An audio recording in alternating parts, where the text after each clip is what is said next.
iTiS World of Worship Fellowship. It's Thursday, the 28th of September 2013. Thursday means we do our weekly catch up. Catch up simply means going through the top stories of the week from Uganda, from East Africa, Africa, and then the world at large. If time allows, of course. Sometimes we don't have enough time to do all the topics. Yeah, but we try to do our best. And then in the second hour, we normally do the social topic. So if you're here for the social topic, you can skip to the 1 hour mark. That's when we normally switch to the social topic. Yeah, so today we have quite a lineup of things happening. We couldn't go through everything, of course. And the biggest story that started off the week was our delegation to the UN. Officially, we sent, or should I say, the president sent the vice president, Alupo, and then another delegation led by the Prime Minister Nabanja also showed up in New York, which made a contingent of about 70 plus people in New York. That made news, of course. And then, of course, the biggest news coming out of the week again is NSSF declaring an interest of 10% for the members there. Yeah, that topic we'll discuss last because it will lead us into the whole retirement thing. So yes, what does 10% mean for the members? Of course, we read somewhere that they made a forex loss of up to 1 trillion shillings, just in forex losses. And that's basically when they invest in other markets like the Kenyan market, and then the Kenyan shilling loses value against the dollar. So NSSF lost up to $1 trillion shillings, Uganda shillings, that is. What does that mean for the savers? And of course, there are battles of Richard Biarugaba, the former MD, who's in court, trying to depose his successor, Patrick Ayot. He thinks he was removed illegally. What is he trying to fight for? Is there something we don't know? Yeah, we'll try and attempt that. But before that, we'll also talk about AFCON, Africa Cup of Nations. Uganda submitted a joint bid with Kenya and Tanzania, and it was granted for 2027. The first time 3 countries are going to host this tournament. It has always been at most 2. So that is the first for East Africa. Of course, it means Uganda, Kenya, and Tanzania will have automatic qualification, so we never have to go through the qualification campaign because we are hosts. What does it mean in terms of infrastructure? In Uganda, we played the whole qualification round away from home. I think we played in Tanzania at some point. We played in Egypt at some point? We don't have a stadium in Uganda. This is 2023. It's 4 years enough for us to have all the infrastructure in place. A stadium is just the first thing. You need hotels, you need a road network, you need an airport and other things to bring in the visitors. So AFCON, are we ready, or shall we be ready for that matter? And then, of course, today morning, the Constitutional Court overturned Zzaake, Francis Zzaake's suspension as a parliamentary commissioner. You remember in his fight with the speaker, Anita Among. The speaker removed him from the position of commissioner of parliament. That decision was overturned by the Constitutional Court. What does that mean in terms of that? And then, yeah, so that's the politics. Of course, FDC continues to fight. Now, this week, Lukwago, as the acting party president, as I said, he came up with an 8-point program, what he's planning to do. And they even took the fights to the bank, I think Centenary Bank, and is it ABSA or one of the two? Yeah, where they both issued instructions for the other party to stop transacting on behalf of the party. Quite interesting that. Anyway, yeah, so what does that mean? And then the state of the economy, we cannot finish this without talking about the state of the economy. The government is broke, it's not a secret. URA is looking for money left, right, and center. Everybody is crying. This week, URA had a meeting with the city landlords. Those are the owners of commercial buildings in Kampala, and instructed them to start issuing electronic receipts. Those of you are familiar with IFRIS, that system of URA. They want a real-time visibility into how they are collecting rent. Basically, when you receive money, you issue an electronic receipt, and URA immediately has visibility into that transaction. So when it comes to end of year and you're reporting or reconciling, they already have a sense of how much you've collected and how much is due to them. So is that possible in an economy where every day in the newspapers they're auctioning items? They're auctioning, I think we've seen the Biyizinka enterprises auction. We've seen this week, we had the Pearl of Africa Hotel and the Aya Group being auctioned. What is happening to our economy? Okay. Yeah, and then of course, like I said in our social topic, we'll talk about retirement. Let's start with the football. For the people who don't like football, apologies, but we have to start there. I think it's a big thing for East Africa to host this. I just hope CAF did not do it in the spirit of Blatter. Remember when Blatter was still FIFA president? The rotational thing where he said one continent hosts the World Cup, then the next time another continent hosts, and so on and so forth. In the spirit of taking the game around. Not necessarily because the countries are ready or anything, but just to take the game around. I have a feeling that is the same spirit in which this decision was made. But Isaiah and Petson are the only football fans I see on the call. So, Petson, can you talk? Or you are eating per diem? Your mouth is full. Hey, Jet. Me, I'm super excited about this, and I'm one of the people that really believe that Magogo is a very good football administrator. Hey, how are you people? Hey, it's okay. I'm on a call. Hey, hello. Now, Petson, you are greeting the village while you're walking around. Hey, no, it's okay. Now, what I was saying, I'm one of the people that believe Magogo is a good football administrator. In last 2022, I happened to be on some Villa committee, and there's a very, very big debate between Magogo and Misaga. And eventually, even that group had to be dissolved because of the indifferences between the two.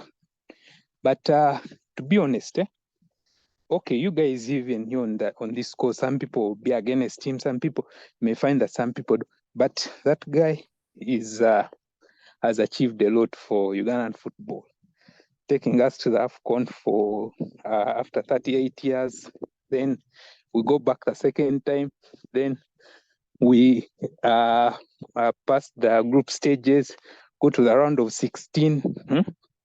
Now he has brought AFCON. So to me, who is a fan of Magogo and the entire family, I'm super excited. Then number two is about what family Petson. I know. Now, the other thing is what the thing is going to bring to our football. Right now, if you read what the bid entails, they're saying they're going to put up 2 international stadiums. That's one in Hoima and another one in Rira. That means that after AFCON, of course, those facilities are going to remain here. So we'll have some football facilities in Lango and Bunyoro region, meaning that we can have some football developed in those areas, because football before, okay, after talent, then also the structures are important. So the structures they're going to put up, because they're going to invest heavily for the preparation of the cup, the hotels, the roads, the football stadiums, and even the businesses themselves will be somehow boosted. So me, that's the positive thing that I see here. So just imagine you have a Nambore in Bunyoro. Recently, there's Chitara FC. If you people follow Ugandan football, Chitara is a powerhouse in Bunyoro. Now they have a stadium, so don't you think football might get stuck there in Bunyoro? So precisely, that's what I can say. The football has scored highly, and also politically, we have also scored. under the leadership of President Museveni. Thank you. Thank you, Penso. Isaiah, another achievement of the NRA, bringing football home. Football has come home. What do you think? I'll just look at the political side of that story.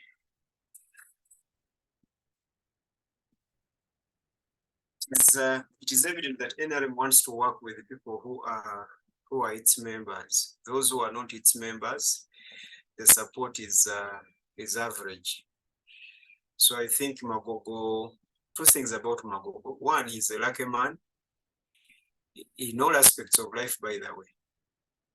To me, I think Mulindwa was very hardworking, but Mulindwa missed a few dices on the board. And one of those few dices that he missed on the board were the political side. He could not be trusted as an NRM boy, as Magogo has been trusted for that matter. Secondly, Magogo knows how to lob locally. He's better than Mulindwa in that perspective. But bottom line is NRM is supporting its own. And I think that's why I can attribute the success of Magogo in this whole picture. Political parties should stop biasing support to their own. So if someone who is competent gets an office and is not of their color or their party, they won't support him as Magogo has been supported.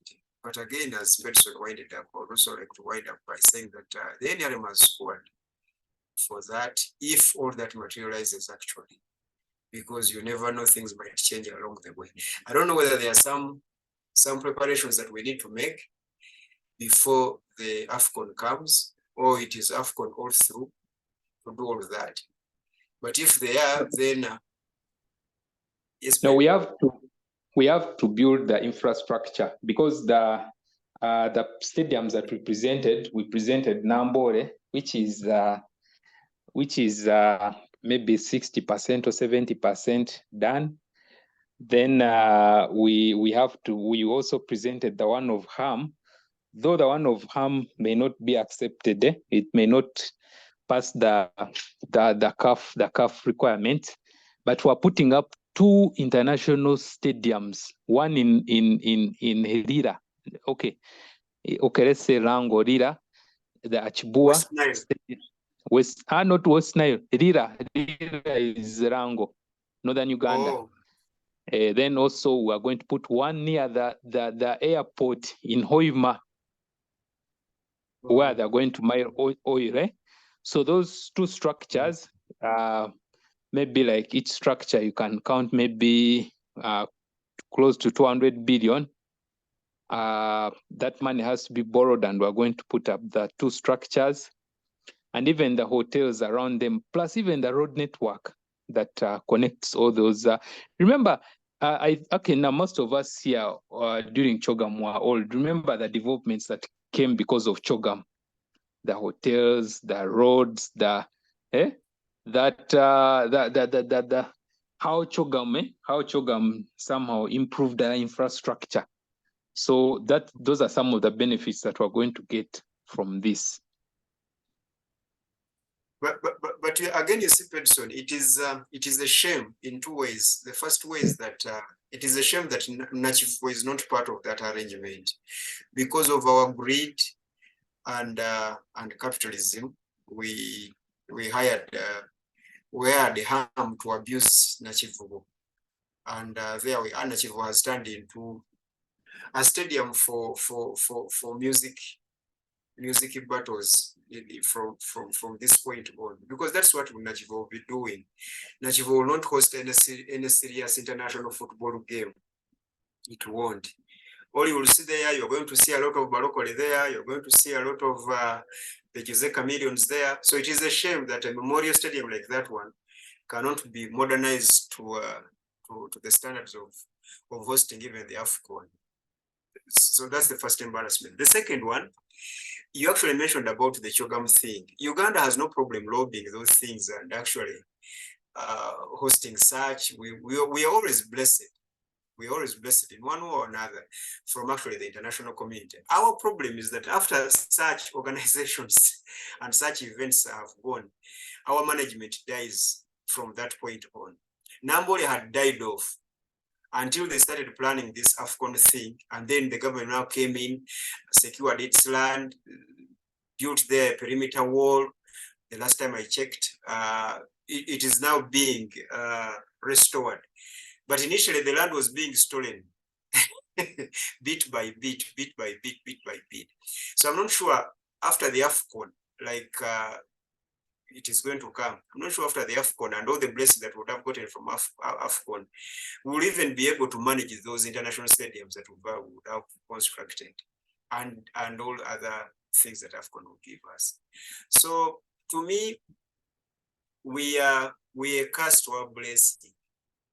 We are constant curse to our blessings that we always get. Like we abused what Chogam had done for us, so we will. Remember how we treated the cars, how we treated the roads. It is. So moderator, it is a curse in disguise, not a blessing in disguise this time.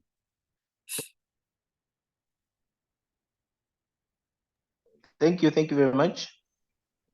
Peter, I know this is you're not a football fan or anything like that, but from the other angle, the economic angle and the political angle, is hosting AFCON a good idea? The infrastructure requirements you need to host a tournament like that, the roads, the hotels, because some of this has got to be private money. Not all of it can be government money. Government cannot build hotels around these places. It's got to be private money. Is there a private sector that can actually come in and build this infrastructure?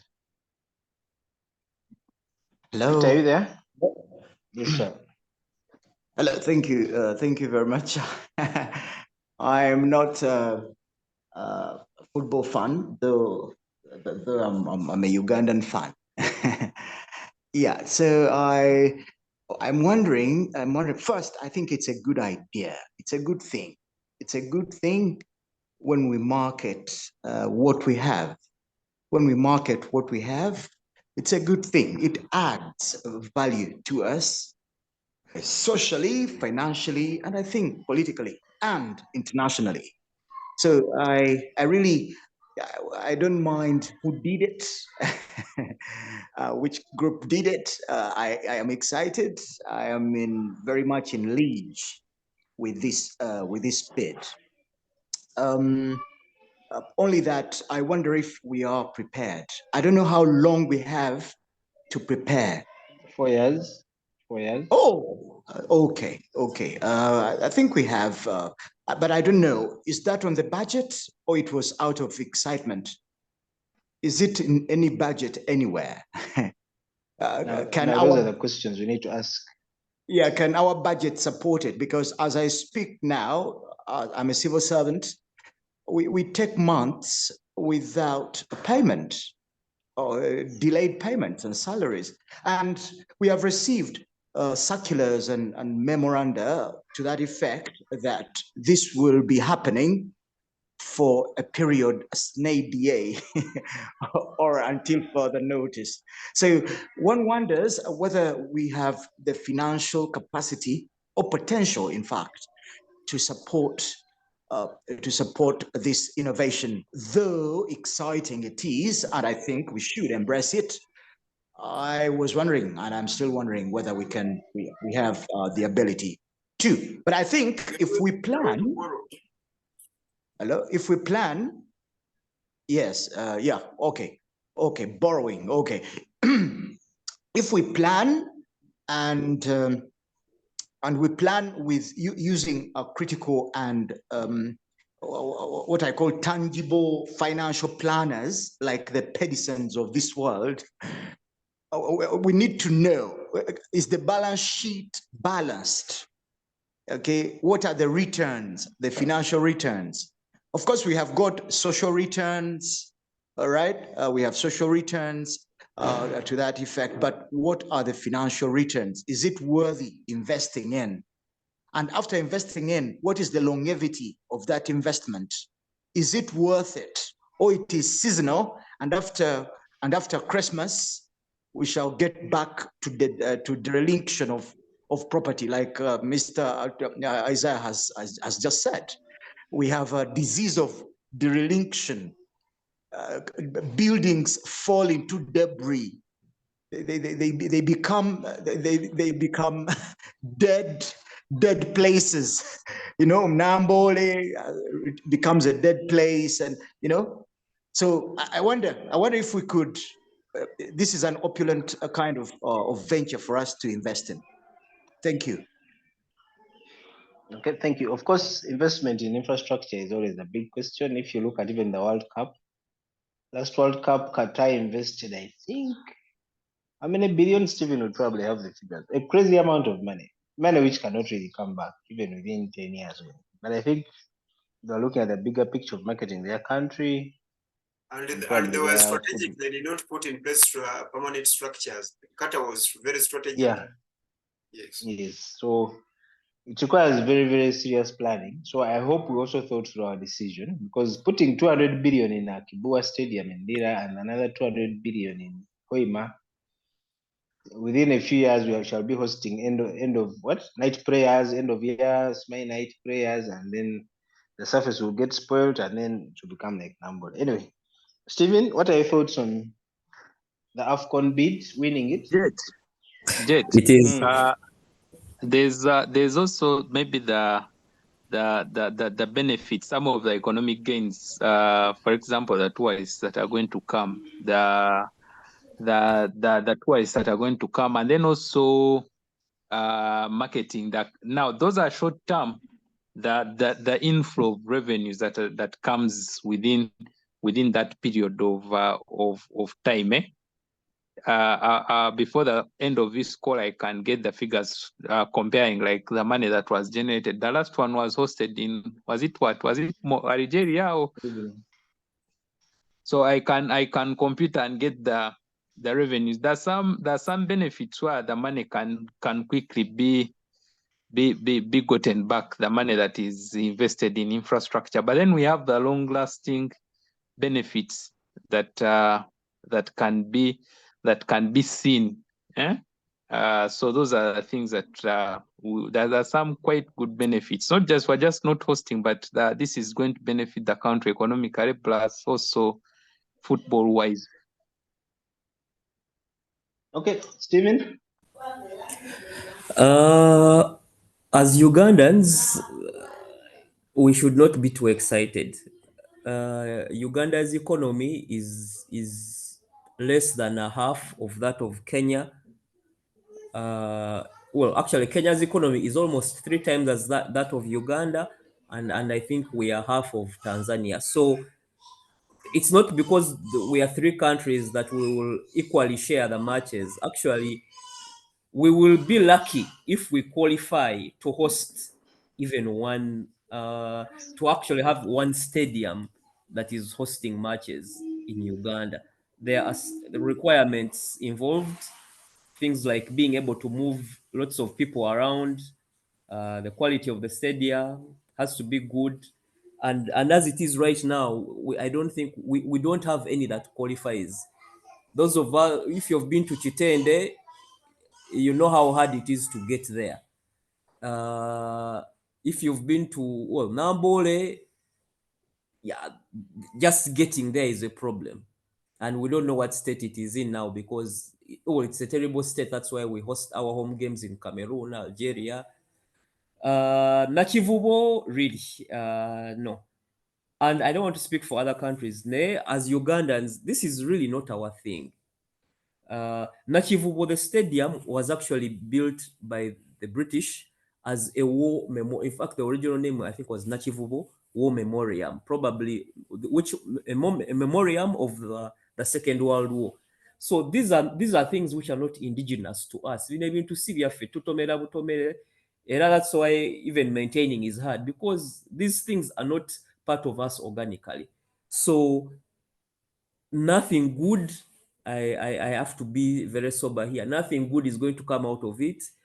It is just excitement, vibes, but when it comes down to it, in the end, we may either give up and leave the thing to Tanzania and Kenya, or maybe we will ask for Rwanda to step in, because I'm sure at least for them they can supply one good stadium and mobility somewhere in Kigali. But for us as Ugandans, let's not even be excited. Thank you.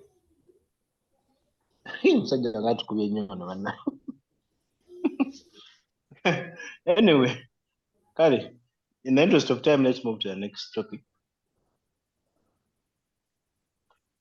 The next topic is Zzaake. Nicholas, are you there? Zzaake had his fight with the speaker. Eventually, she influenced the parliament to, push him out. And then he ran to court. The Constitutional Court, of course, disagreed with the speaker's decision, saying, first of all, there was no quorum.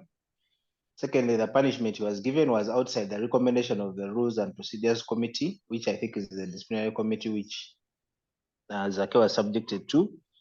So basically, the speaker was acting arbitrarily. We've also seen the speaker being involved in the FDC fights when Samuju was being removed as chief whip. The speaker came and said, no, you cannot be removed, and so on and so forth. Anyway, what is going on in Parliament? Nicholas, are you there?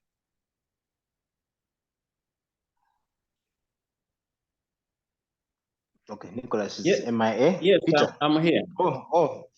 Okay, your comment on Zzaake, Anita Among, and very quickly. Yeah, I've discovered that politicians who are called Among are very, very self-centered and self-seeking. There is one Among, the other side, disturbing NSSF person. Then there is another Among in Parliament, disturbing Zzaake. It was purely a war of ego, and we are happy that the court has come through for the poor Zzaake, who has seen the days of this government. I submit. Peter? NUP won a case in the court. Usually, say courts are biased. What is going on? I would like to thank Mr. Museveni and his cohort, and the Society of NRM for having played their politics wonderfully. So we thank them for having absolved Zzaake. We are yet to discover the reason they have done it. Thank you, Mr. Chairperson. You guys cannot believe that the court can actually decide independently. You have no faith in this government. Isaiah, your thoughts on Zzaake versus Among?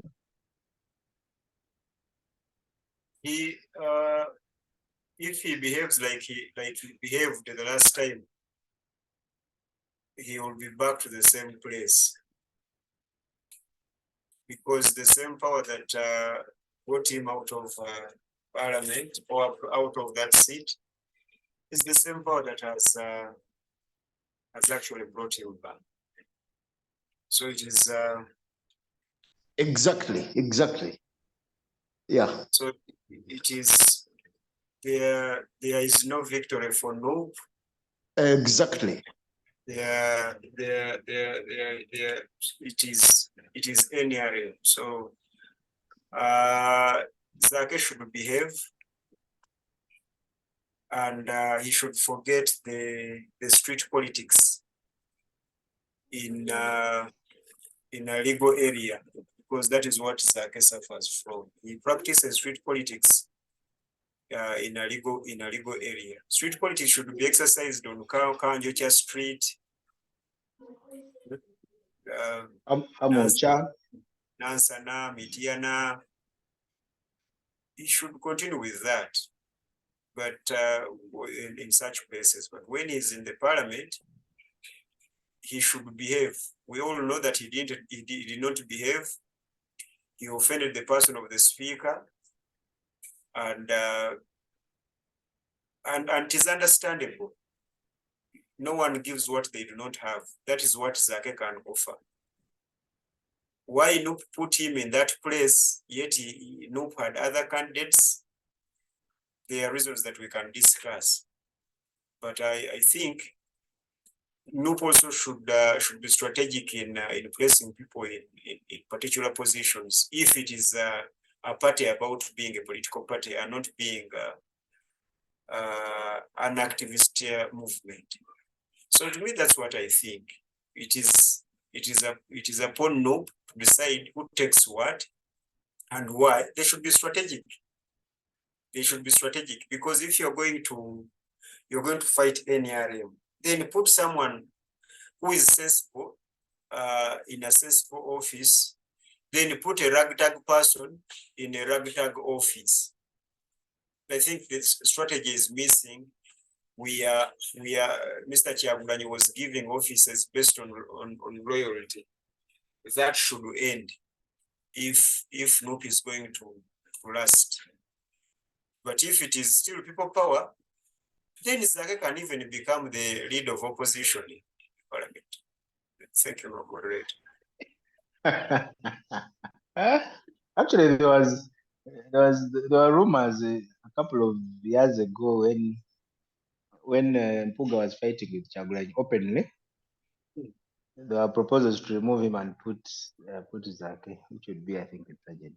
Which would be very Anyway, upset. in the interest of time, let's move to. Petrol, we are back to the economy. Are you there? You know, you're a resident expert on the economy. Yeah, we're talking IR Group. We saw Pearl of Africa Hotel being auctioned this week. Failure to service a loan from a South African, I don't know if it's a bank or company. That land on which it sits was 14 acres given freely. I think it was actually one of the Chogam hotels, not so, if I remember. Given freely, Chogam land, rather UBC land.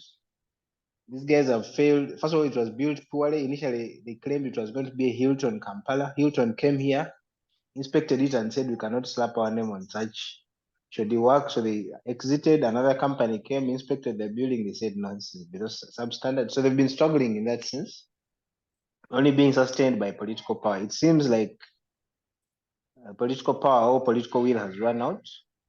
That's why that thing is on sale. But first of all, who can buy that thing? Let me even ask, who can buy that thing? The way it was constructed, the location is very good because Nakasero is in the middle of town and all. Yeah, so that is one company, and then we have Biyizinka on another side. Biyizinka sold the original company to some Europeans, and then he went and registered another company and called it Biyizinka still. So there was a bit of confusion when this other new Biyizinka was being auctioned.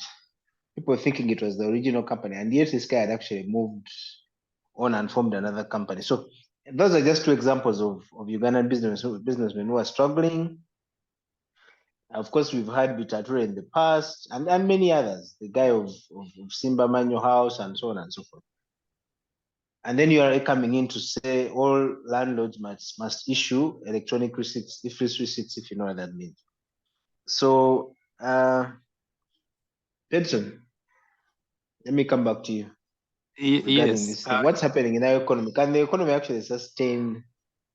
Who can buy that building, first of all? Let me ask. Sudhir. It is not profit making, it is poorly built, it is just they are huge, humongous, very useless. Or it's me who doesn't understand the industry. Sudhir can buy it. Sudhir will buy it and he converts it into something else, maybe an office building. Probably, because that's a hotel, it can't suffice. I've been there a couple of times, it just doesn't work. Anyway, go on with the rest of the economy. Yeah, now there's a very big problem in Uganda, and if you like reading the Daily Monitor, you turn to there's that page they call the classified section, where there are these small adverts. Every day they're advertising people's properties, they're advertising people's houses, and then occasionally we have these full pages where they're advertising big businesses. In the month of September, that's where we saw Biyizinka. Then early September, we had seen there's a guy called Magora who was supposed to make the medicine for COVID. Remember that guy, the Kadagas guy? the one where the That president Mia, said, yes. also the auctioning. Actually, for him, he was so unlucky that the auctioning, given his private property, he has 2 houses. I think probably he has 2 wives that are selling even his private houses. Then that's when we saw Biyizinka, then now even higher. Now, me 3 things. One is the financial distress is mainly caused by our borrowing rates. Our borrowing rates are so high. In Uganda, on average, if you're to count a normal business, the return is probably 12%. About 12%. I'm not talking about these money lenders and these thugs, but on average, any normal business gives a return of about 12% above. There are some that can give 15. Now, if you look at the borrowing rate in Uganda, it averages 21%. So what happens is the greed of us as people. When you have your business, you see sales are coming in, you see money is coming in, and probably you've constructed 1 or 2 buildings from your money, because that 12% is a lot of money. If you're making a net profit of 12%, it's also a lot of money, meaning that in a year you've sold things of 100 million and you've made a net profit of 12 million, which is a lot of money. So when people start growing organically, then they get greedy. So someone who had 1 arcade, he wants to put up a second arcade, or he wants to put up an apartment. So people are convinced to go and borrow money to expand. But remember, most of our companies, these are companies that are run by now, like my father is a business person, people who stopped in P7.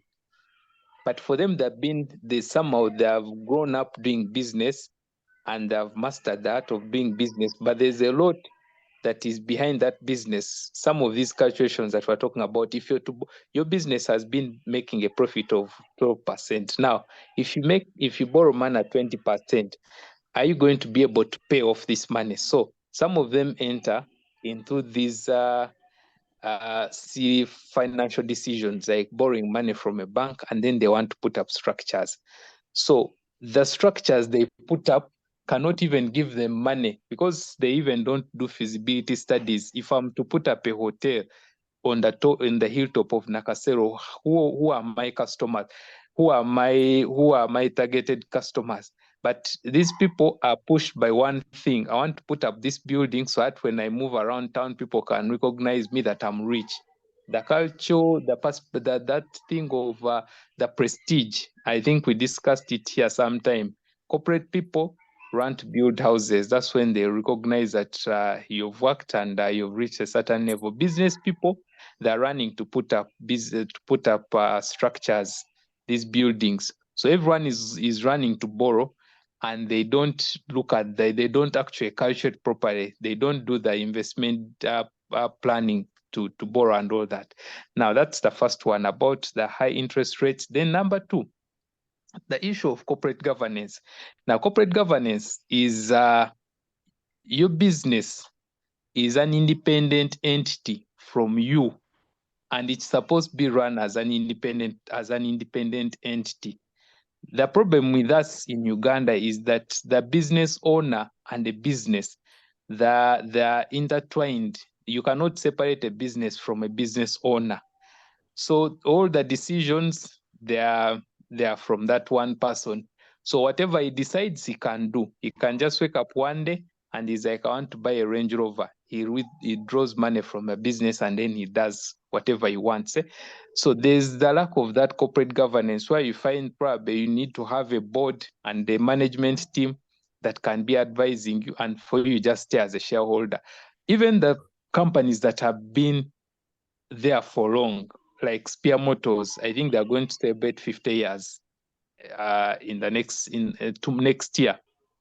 They have a board, but if they ask you, you may find that the chairman overrides the board's decisions as long as he wants something that is supposed to be favoring that person. So that thing of corporate governance, until business people start understanding that these business are separate entities from them, then business will continue falling down. And then the other thing is our economy is so small.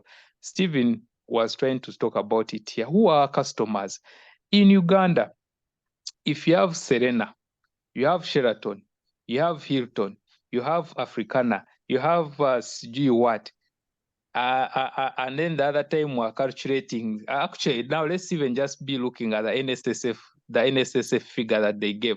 They say that over 83% of people have less than 10 million savings in NSSF. So the majority of that, our economy, we are doing badly. Eh? So for you, if you have a hotel, if you're putting up for 5-star hotels, who are the targeted customers? Which people are going to come there? Because the people that can afford those services are few. Apart from government that takes us now, like me, I'm here in Ginger enjoying government money. Apart from government that takes people to such hotels, which private individuals enjoy such services? And then number two, is government going to, if government is taking people to Africana, then how will you expect now to take the same people again to Hilton to take the, so really our economy is so small.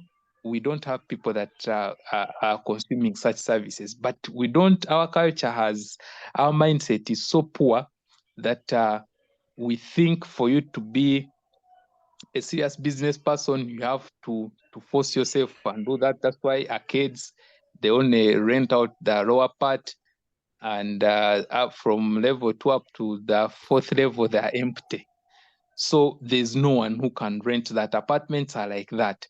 So the biggest challenge that we still have is that our economy is still a small economy. The middle, the people like how we're talking here on Zoom, probably if we say that we're in the middle income level, we are very few.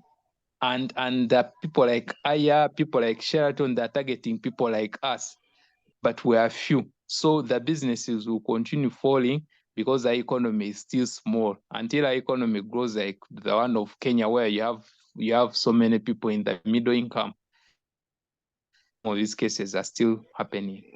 Thank you. Okay, thanks, Ped.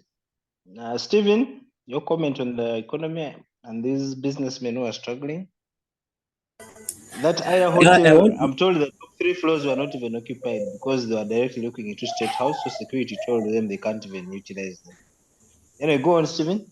Yes, okay, to continue from there, but I had security was paying for those 3 floors. So if that is true, that shows you how pathetic the situation is, that even though they had permanently rented 3 floors to the government, they were still not getting enough money. And I also want to pick something And else you know, from what government Pedson pays top dollar. exactly.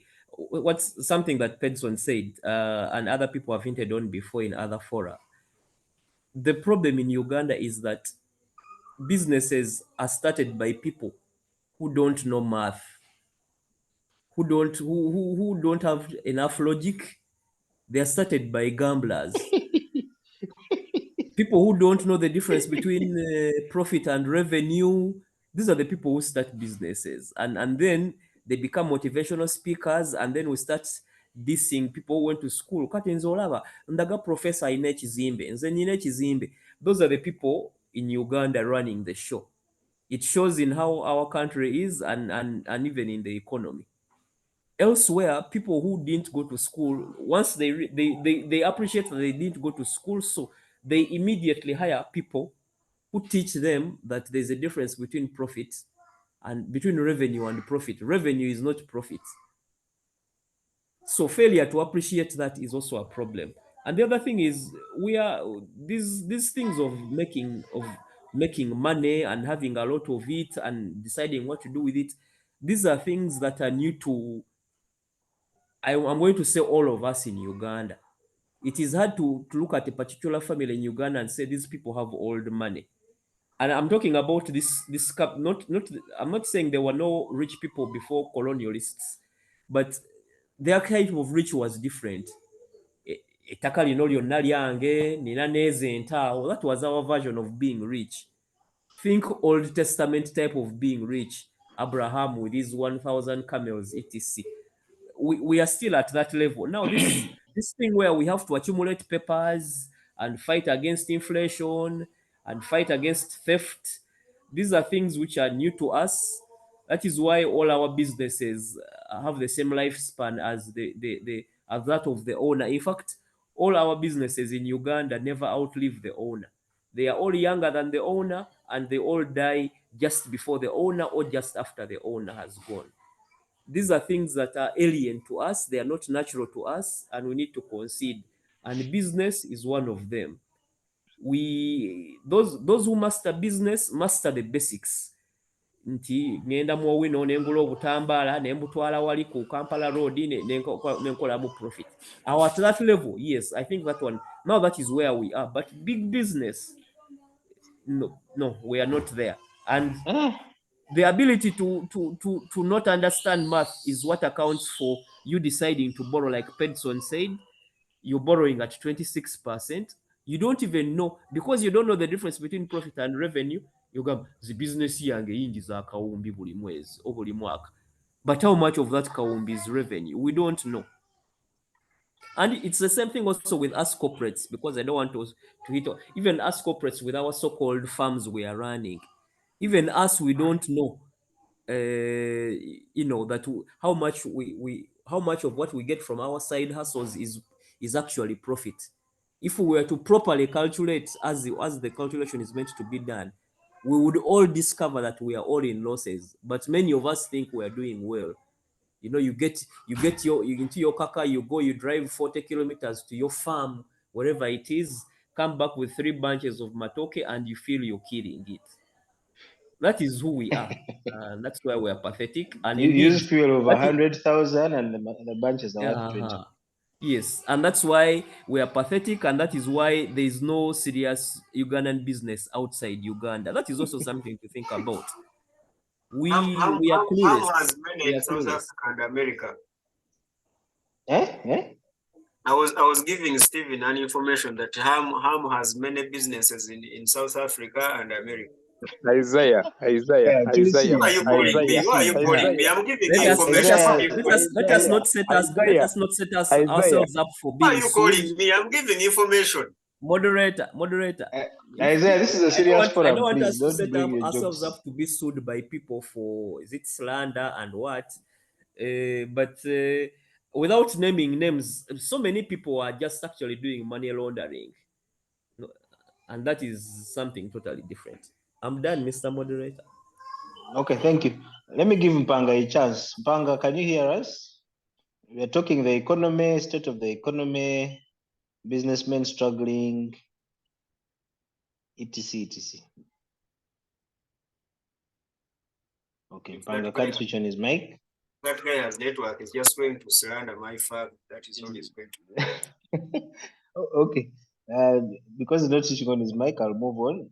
Isaiah, let me give you 2 minutes to talk about this economy thing. Then we shall go into our social topic. Number one, the debt problem in Uganda is facilitated by the interest rate of Bank of Uganda. Interest is very abnormal here in Uganda.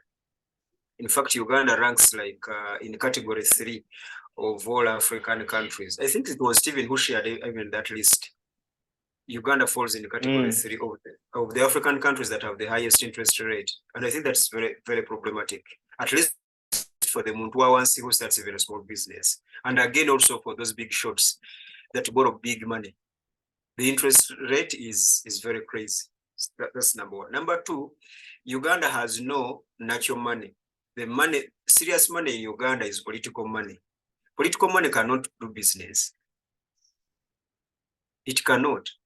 All it can do is to assemble sand and bricks and build houses. When you look at Uganda, when you're flying over Uganda and look at Uganda, you can see a nation that is over Wakiso and Kampala. You can see a nation that is solving a sleeping problem. That is all we are doing. We are just solving a sleeping. It seems Uganda has an urgency of where to sleep. Everyone gets money. Yes, everyone who gets money is putting up a building. I can even bet that most of us here, one of our goals is to build a house. Yeah, can you imagine? Isaiah has not yet built. Peter has Yes, built. Uganda Jet is has solving a built. sleeping problem. We have a sleeping problem in Uganda. Where to sleep is a major problem. That is even manifested where we even pray for. Look at the cathedrals that we are building. A congregation cannot think of a factory, a church factory. No, it thinks of building the house of God in courts. So Uganda is suffering a shelter problem.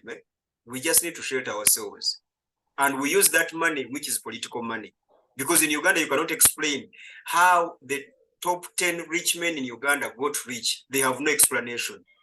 The best explanation that can be given is that of Basajja Mivule, Naline Embwa Bbiri, ne Zizaala, n'engula ente nnya. Then finally, Mr. Moderator. Yes, Finally. Finally, Mr. Moderator, the issue of privatization, the crime of this government, known as privatization, must be re-echoed every time we talk of the economy of this country. It must be re-echoed. That crime must not be covered under the sun, because we are still suffering the same thing. All these that you see, they are just symptoms of the major problem of privatization. No government privatizes everything. It is only Uganda's government. Thank you, Mr. Moderator. Okay, thank you. In the interest of time, we'll stop there, but I know the next topic we're going to discuss is also connected with the economy.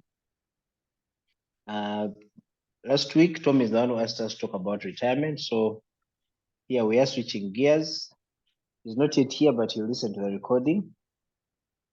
Yeah, and of course, his concern was he's getting old. I think he's now in his 50s. Typically, if you're in the corporate environment, retirement age is 55. If you're in government, I think it's 60. Either way, at some point, you have to get out of that office that you occupy. Even if it's your own hustle, as we call it in Uganda, at some point, you have to get out of that hustle because you either not have the energy to keep up, or even the skills to keep up, or anything else. The body gets tired with time, you slow down, both physically and even mentally, and so on and so forth. So that's why retirement is the real thing. We cannot run away from it. All of us here are probably in our late 30s, early 40s, apart from the few babies we have, AB and who? Oh, Brenda has left. Okay. Yeah, so basically we're all gentlemen here. At some point we'll have to retire. Some of us think retirement is the ability to go to wake up with nobody calling you, expecting you at some desk or office.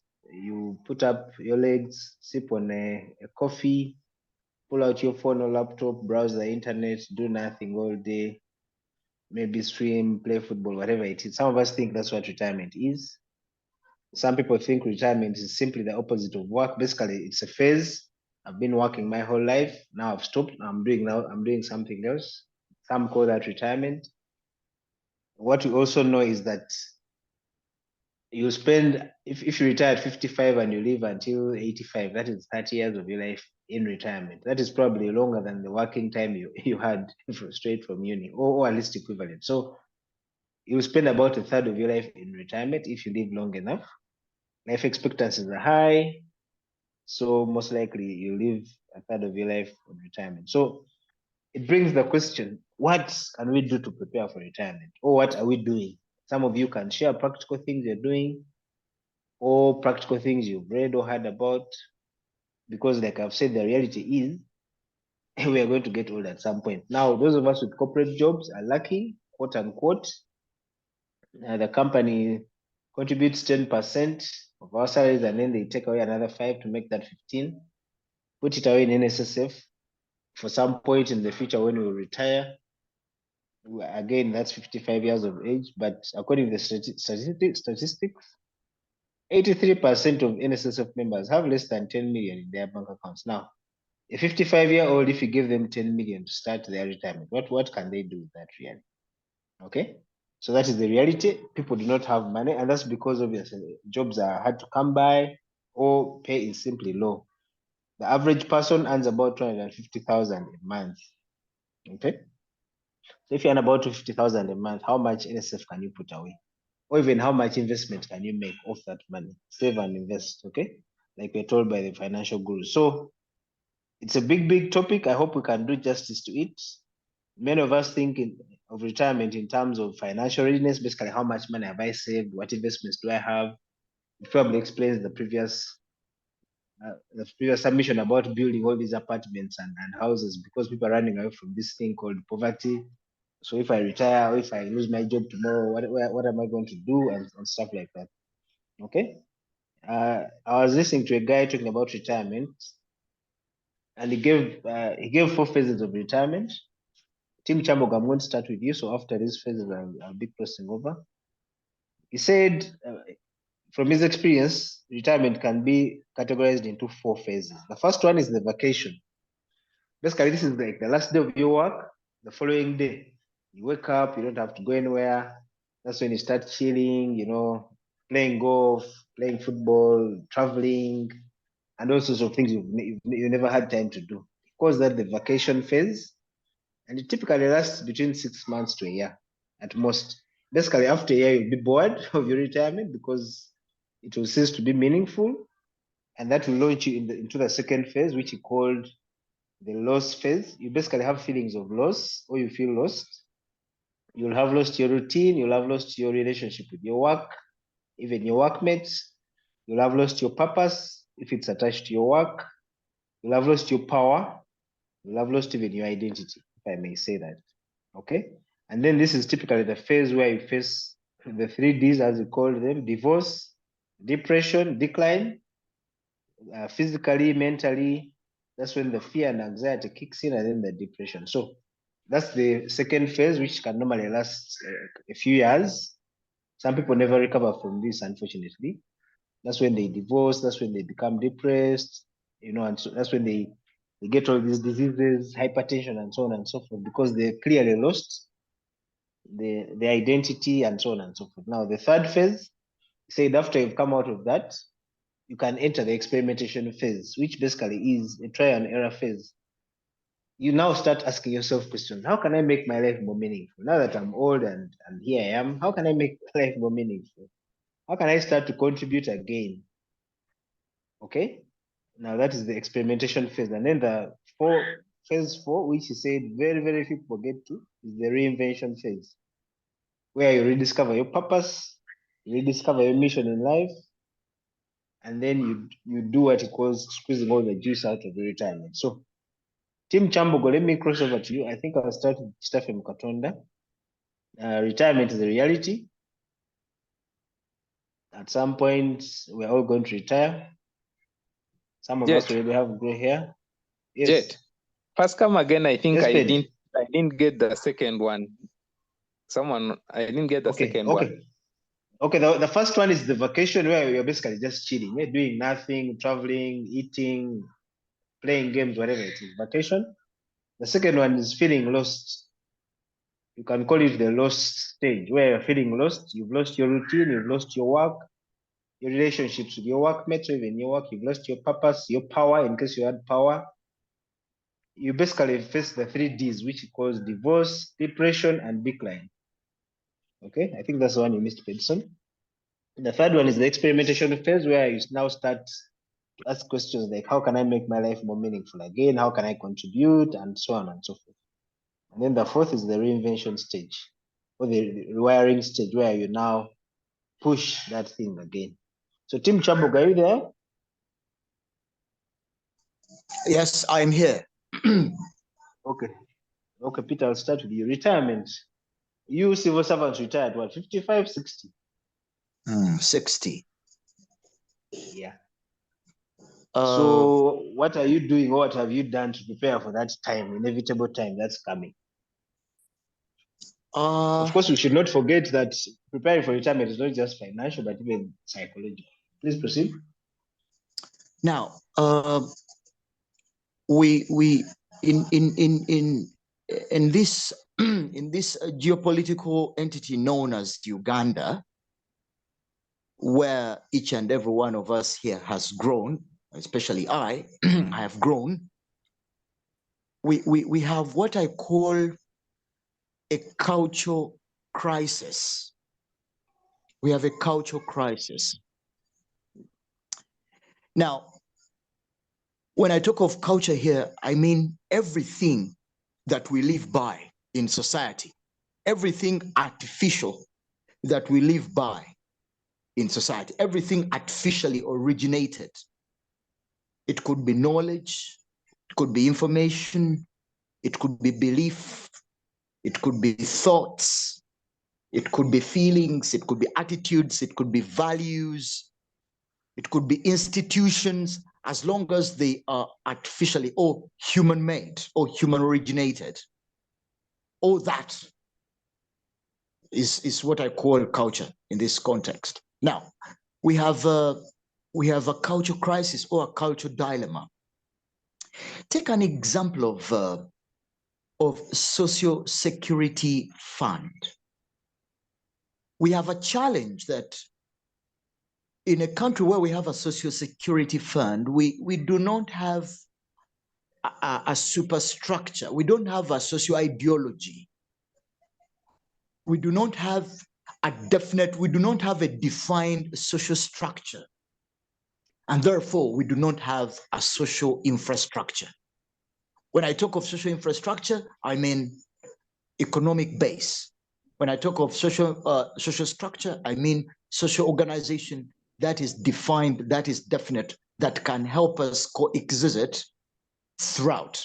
And when I talk of a social superstructure, I mean the ideology. We do not have an ideology as a state or as a nation, as a country, that can help us tap into what we can do.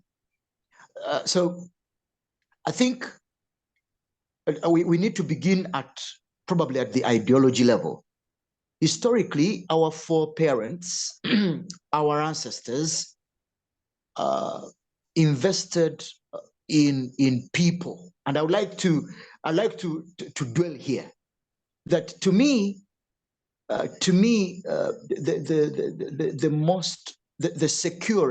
securest means of retirement today is investing in people. I'm not saying the safest, but the securest. Yeah. Because as I speak today, I wonder if there is any secure or securer means of retiring than investing in children. And here I don't mean children just biological, but children. Finding children, whether biological or not, to invest in. Because to me, retirement, what is retirement? Retirement is what shall I be, what shall I be doing? Okay, what shall I be and what shall I be doing when I'm out of the kind of work that I'm doing when I'm still able-bodied? That's what I call retirement. So when I'm out of the mainstream work that I can do right now with all my mental energy, my intellectual energy, my psychological energy, my physiological and physical energy, when I'm outside, when I'm out of that time, because that time could come, it could come. When I'm out of that time, what shall I be? What shall I be doing? And how shall I live? To me, I shall live by the younger people that I will have supported during this time.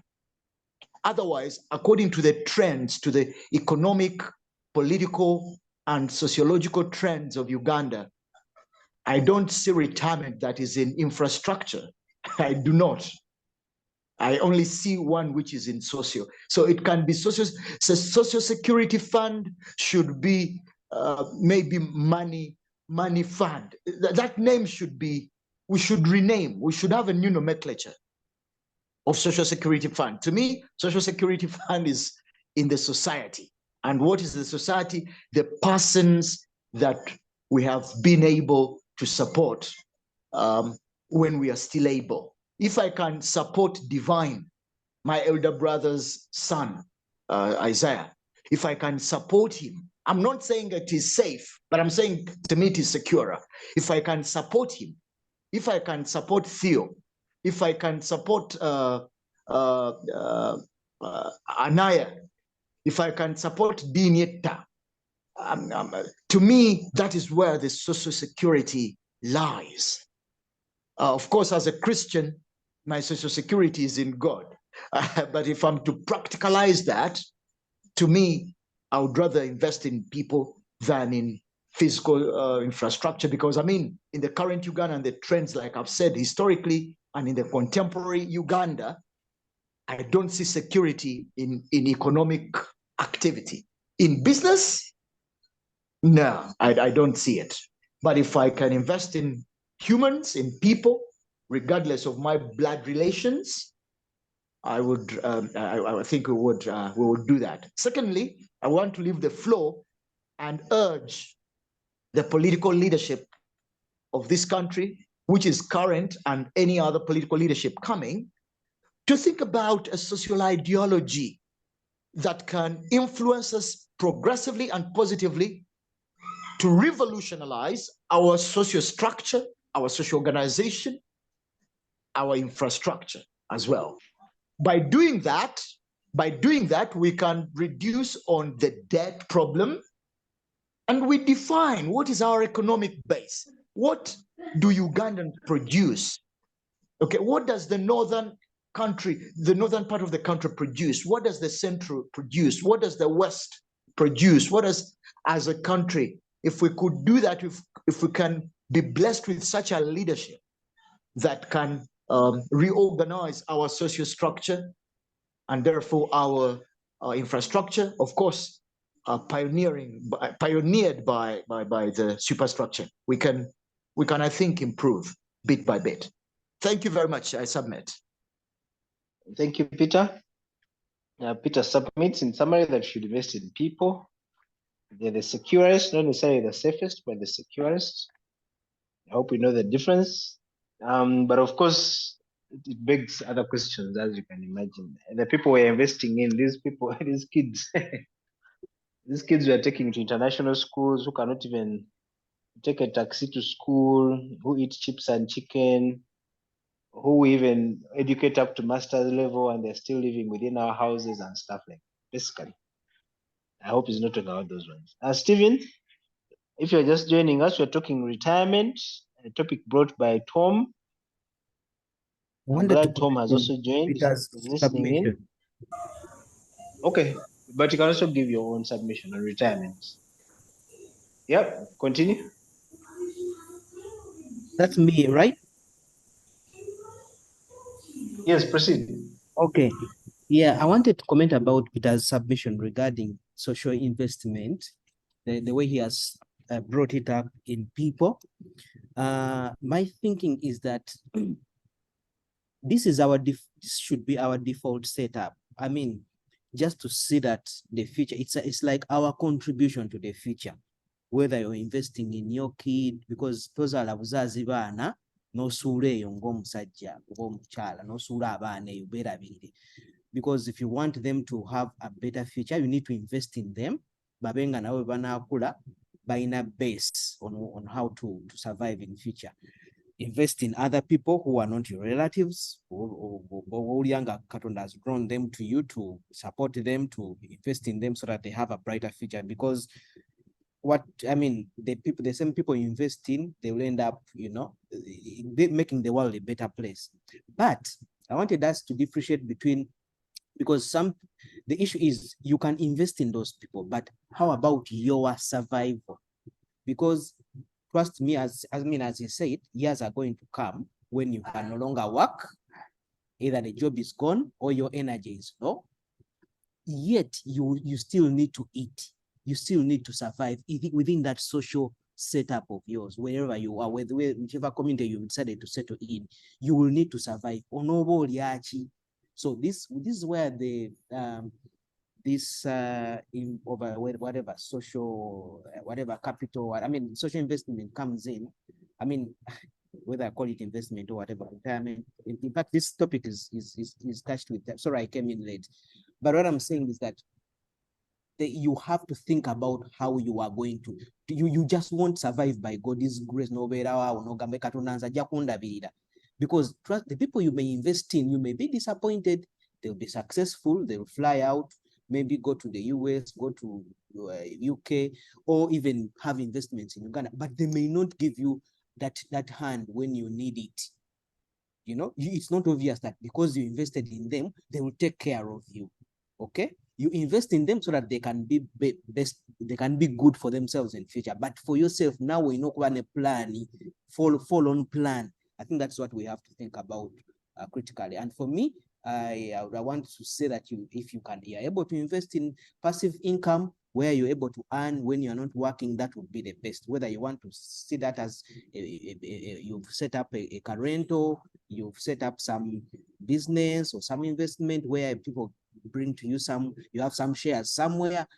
For me, that would be it. Okay, so I wanted to have those two combined. Thank you. Peter's hand is up. I think he wants to ask a question or respond to you. Peter? So neyanza nyo neyanzige. When nabadde submitting and nagambye it is not the safest, naye it is the securest. Now, mbadde njiga nga njigirizibwa Musumba Isaya. What is the difference to Yambe? Wanjisebo? What is the difference between the two to Yambe ko? Amamukufe. Kwegamba secure and safe. Safe kitegeeza ntya oli kusuwa era nti engeri gy'okoze kino kakati oli kusuwa ekyo si kyentegeeza. Secure mba ntegeeza nti kiri reasonable. Mba ntegeeza kiri reasonable. Mbadde gamba nti Omusumba Isaya yali annyonnyola emyaka ndowooza nga 8 oba oguyise, yali annyonnyola concept ya ssente. Kati ng'atera okubuuza ekibuuzo nti bw'obeera ne ssente ng'enjala ekuluma n'otuuka mu kifo ng'olina ssente, olina bokisi ya ssente, nogawa kanoonye wano ka restaurant n'ogiraba nga n'abalina emmere mwebali, mmere weeri, ne bagamba ne wano mwe tetubaguza, gwe wano tetukuguza, okola ki? I think yali ali ku Star TV one time, I think in 2015, we yakyogerera ekyo. Okola ki? Kwegamba kye nali njigamu oba kye njizeemu oba kye nayigamu nti kikulu nnyo wano otegeera nti naddala mu kiseera eky'obukadde, naddala sikigamba nti awalala tewakola, naye naddala mu kiseera eky'obukadde twetaagire nnyo abantu.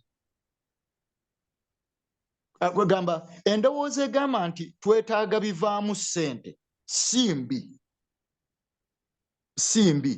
naye twetaaga okuteekateeka abantu abanaazituwanga, kubanga gwe nange ojja kuba okaddiye ebimu tobitegeera.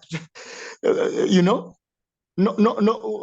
olabira wano ku Musumba Mugerwa. Musumba Mugerwa musajja mubuulizi wa njiri, ne takyasobola kuvuga mmotoka, ayina bamuvuga, ekyokubiri tatambula kiro. Kati juzi yali agamba takyatambulira na mu bbaasi, ayina kutambulira mu nnyonyi. You know, so nze ngamba nti kiri reasonable, secure okussa mu bantu, kubanga nawadde example nti trends ze tulina wano mu ggwanga erya Uganda okujja nga tunaafuluma ne tuvuma ne tugenda nga kojja wange Steven ne mukulu wange Enoka ne bagendako mu nsi zaabo ezabaakolamu, naffe nga tukyali wano nga tetulinatuuka nnyo, tetulowooza nnyo okuvaawo, both historically and in the contemporaneous society tetulaba kisingaawo. So ne bw'okola business giteekereteekere mu bantu, you know, giteekereteekere mu bantu. That's my argument. Naye sigamba nti kiri safe, kubanga era tubalabyeko abaana ne bakuuka ne bagenda ne bakulekawo. Naye nze leero njogera nti maama wange bamugoba ku mulimu emyaka mu 95. maama wange abadde out of employment kuva mu 95.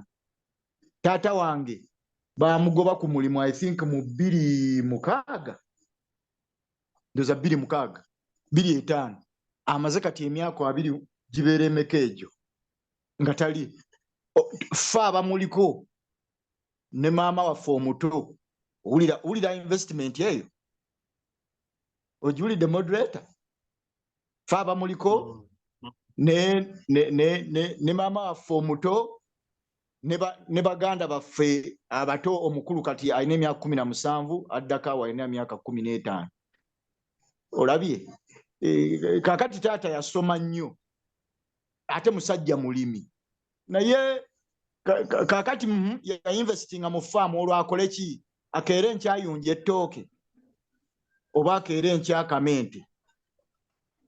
So nze argument yange yeeyo sigamba nti eri safe naye ngamba eri secure. I submit. Okay, ndoza tukutegedde webale nnyo ssebo. Benson. Yes. No, okay, kansoke wa Benson ngira wa Steven. Mwaba gavumenti mwina pension ne bwe retire nzo sigala okunayo ka pension. Ndoza mwe muri bulungi ssebo.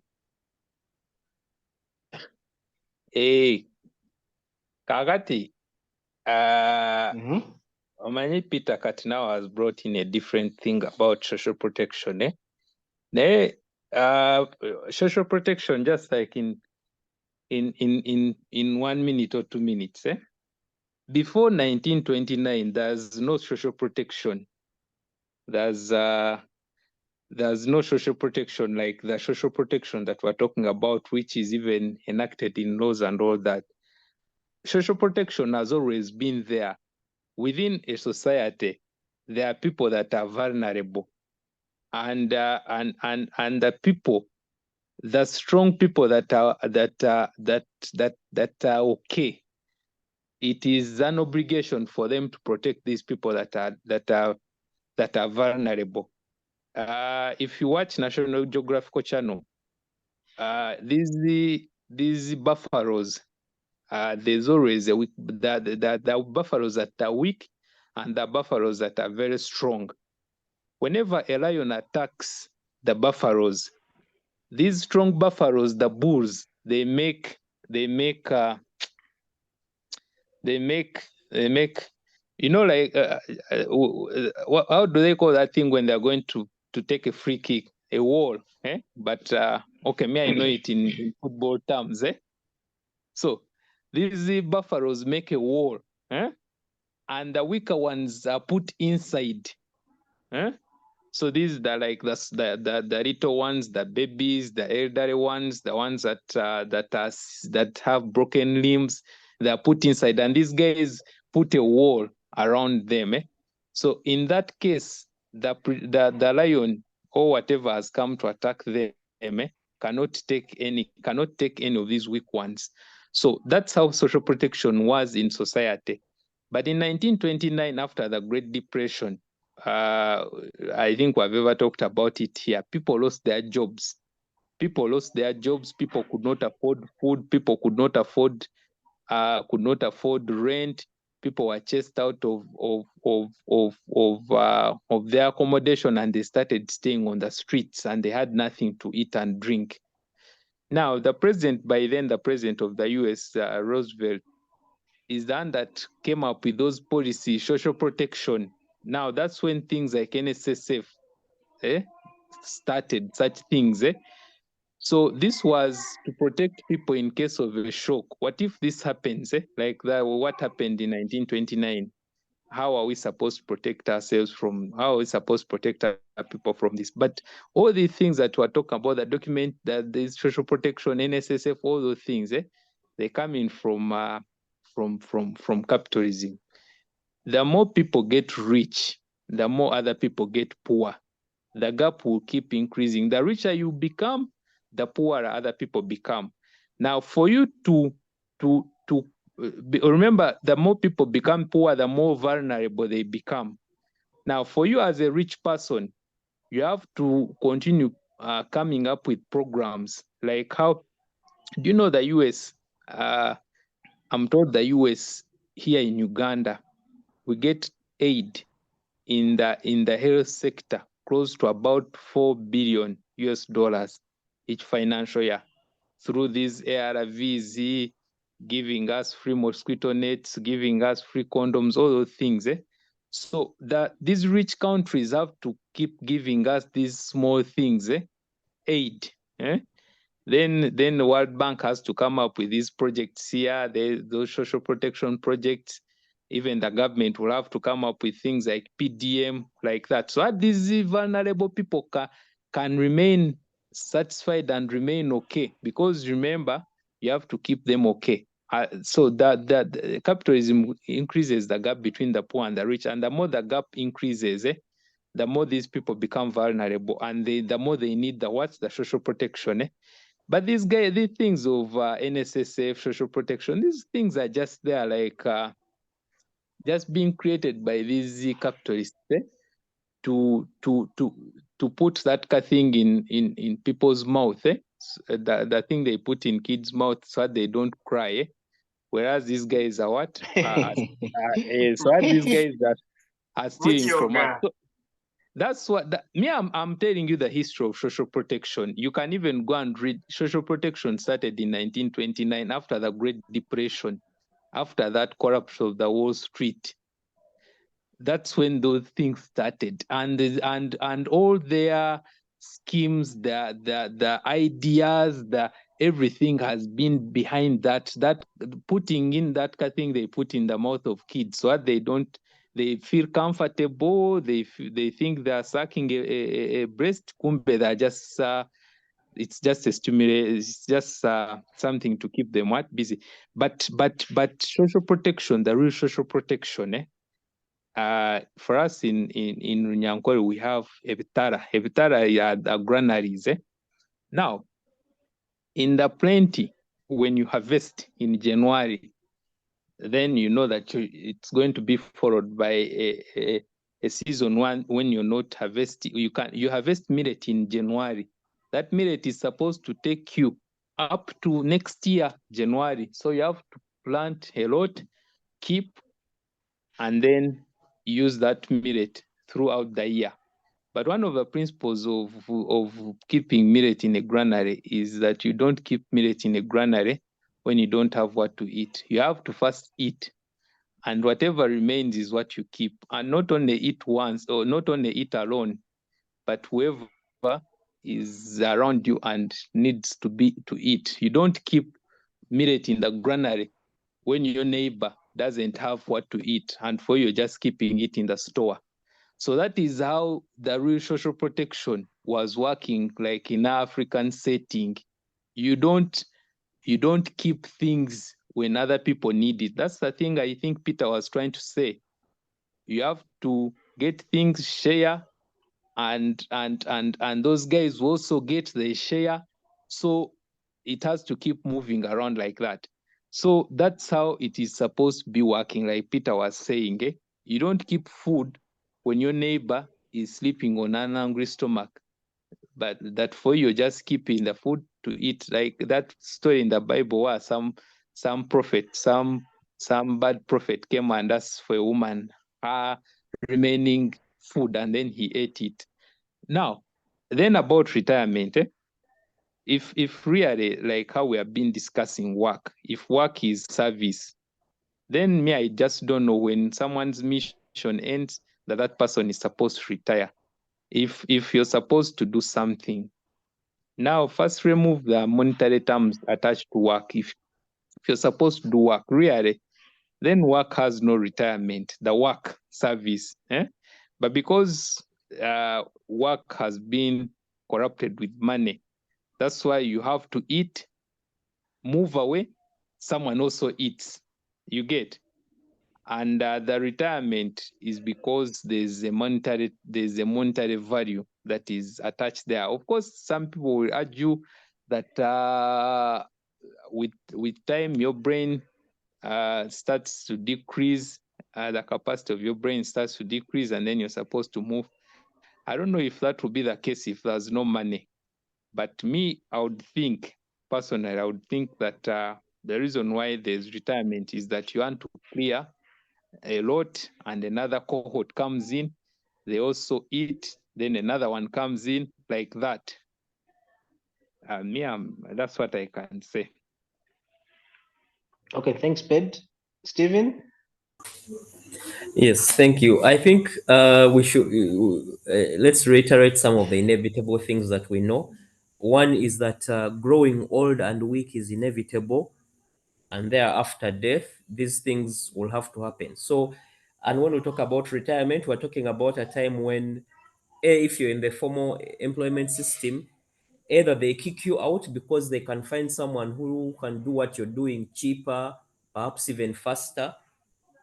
Yeah, that's in the formal economy. And if in the informal economy, maybe when you yourself you kick yourself out because you've realized you're declining in physical capacity. And so the question is, what should you do in such a scenario? Uh, Without repeating a lot of what other people have said, you need to also look around. Let's look around now. It's not an easy question to answer, but one thing you can do is look around you, because already we have people among us who are already old, who are already in a situation that will face us some 20 to 30 years to come, or even sooner, who knows. So what are those people doing? Peter talked about his parents. As they are now, they are being looked after. There's a high probability that indeed, for many of us, we shall have to be looked after. I'm using this example because Peter used it. So Peter said his dad, him and his brothers and sisters are the ones looking after his dad. So for many of us, the harsh reality is that we shall have to be looked after by our sons and daughters. And so, and again, we have had stories of people not being looked after by their sons and daughters. And for some of them, it is because of how they treated them. So that is also a lesson to us. How are you treating this young generation that is meant to look after you? And again, I also want to apply Peter's disclaimer. It is possible you will be nice to them and they won't be nice to you, but either way, you lose nothing by being nice to them. So, but appreciate that indeed there's a very high chance that you're going to have to be looked after. A lot of us now, many of us now, at least on this call, when I scan, all of us have been working for at least 10 years. But if you look around, how much money you have, it's not a lot, even though you've been working for 10 years, 20 years. Just using averages. So you're like, hey, at some point, this should get into your mind that this capitalist system is not designed to reward the majority. So even though you've been earning a salary for 20 years, you've been running a business for 20 years, already, and you're still working, already the money you have is not enough. Now, don't expect it to magically increase when you stop working. So let us appreciate that this retirement thing is actually a difficult thing. Let's not tiff about it. It is something very serious. So do not feel bad if you don't have money, because that is how the system is designed. I was reading these NSSF results, and one of the things they said is last year 46,000 people got money from NSSF, and these 46,000 people, the total amount of money they got was 1.2 trillion. So I did the math. 1.2 trillion divided by 46,000 people, I saw that each of them got 26 million. And again, this is what is going to happen to most of us 20 years from now when we get our NSSF. We are all going to get 26 million. So what can 26 million do for you when you've retired, you've been a teacher, you've been a lawyer, now you're 55, you have another 20 years to go. In fact, let me be generous. You have 26 years to go. That means you have to survive on 1M for each of the remaining years of your life. So it will not be enough. NSSF is that thing to confuse us, eh? It makes you think you're doing better than people who are not, but in reality, it is just like you said. It is when you're hungry, even when a baby is hungry and you give them that thing, After 30 minutes, they'll realize it's not a breast with milk. Then they'll spit it out and start crying. So because a breast is a breast, it has milk in it, and that thing is not. So it is just a temporary thing, but it does nothing for you. Which again takes us back to the question: what are we going to do? And when I say we are speaking as the majority, because this thing is happening. If you look around, and there have been articles written about people. Uh, Many of them get depressed, many of them die. We may be a bit lucky as Uganda, lucky in the sense that our demographics have very few Vazei and many young people. So we haven't experienced this in mass, but in these older countries, there are a lot of pensioners. They get, and for them, they are like Ugandan pensioners. I know we've talked about NSSF, but in Uganda, we have civil servants who get pension. They get money like 300,000 a month, but the man is in his 60s with his wife. What is 300,000 going to do for you when you fall sick, uh, and other things? So really, it's I've talked a lot, but I've not offered a solution. But if anything, all I want you to do is appreciate this reality that old age and physical weakness are coming for you, and and you need to start engaging your brain to see how you will survive this season, which is coming, and it is coming for each and every one of us. I have no solution, but just the reality that this thing is coming, and it is a very hard period. Think about what you would like to be doing, uh, and start planning for it. Maybe you want to be a teacher, because one thing I've also noticed is I noticed it during COVID, and I also noticed it when I'm on leave. When you're about to go on leave, you fantasize about this 1 month or whatever when you're not going to be working. But you go after 2 weeks, 3 days, you're like, but now Katin Kolechi, you start looking around for what to do. No, okoyo okwebaka, okoyo okulia, okoyo okubeera awo. So also you need to plan for how you will be using your time at 55 or at 60. In addition to looking for food, okay, fine, you've eaten food, now you're full. Now what are you going to do?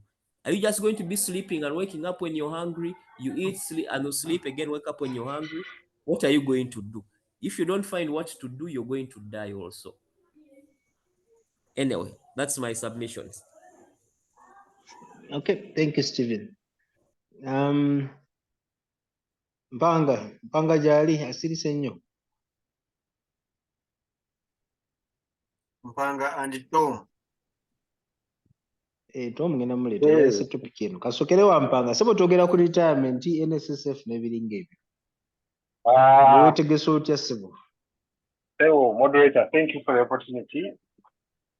As always, mbalamusiza mwenna abali ku platform eno. It's been a while. Rusi bintabukako embeera ne sijjukira na budde enda okugirawo enti ngaawe. Mubadde mutalanga ggwanga mugulawo ebibi office. Katubadde mu diaspora. Nga muwa speech enfu. Mwatusuubiza tutega bbomu ne tugamba kale. Tom Mpanga dayo ku mulamwa Sebo, dayo ku mulamwa. Isaiah, mu restraining bannange. Ne tukomawo. Anyway, ku mulamwa, the issue of retirement to us, especially Uganda, is merely a normal word. And because God created it that way, you just took away and you get off the stage. So we take it as a ritual that we have to retire. But in the true sense of the word, fortunate how one, the people themselves prepare for retirement, and also how the government appreciates retirees or the retired people. And by that, it is seen in the way they care for them. For example, in some countries, you get a discount on a bus or transit service. You are treated freely or you have free access to many of the things you need in life. As somebody who has offered your service to the nation, they kind of come back and take care of you. But unfortunately, because honestly, what does it take to kutuukayo? You know, the things we do in Uganda, the bad things we do in Uganda, we can easily just transform the bad into the good. And so instead of focusing on killing people, let us focus on making sure their lives are better. How? For example, government cannot even treat its own employees. Like, doesn't have a system where, like you, Pedson, or whoever is on this platform, you work for government. When you get sick, you need to get into your pocket. Now, when you factor in the little income that you get, plus the so many responsibilities of your family, somebody talked about how they take care of their parents. This is the norm across our country. The next thing you do, I'm okay, sir. How are you doing? Yeah, I'm all right. Thank you. Yeah. Sorry, guys. So,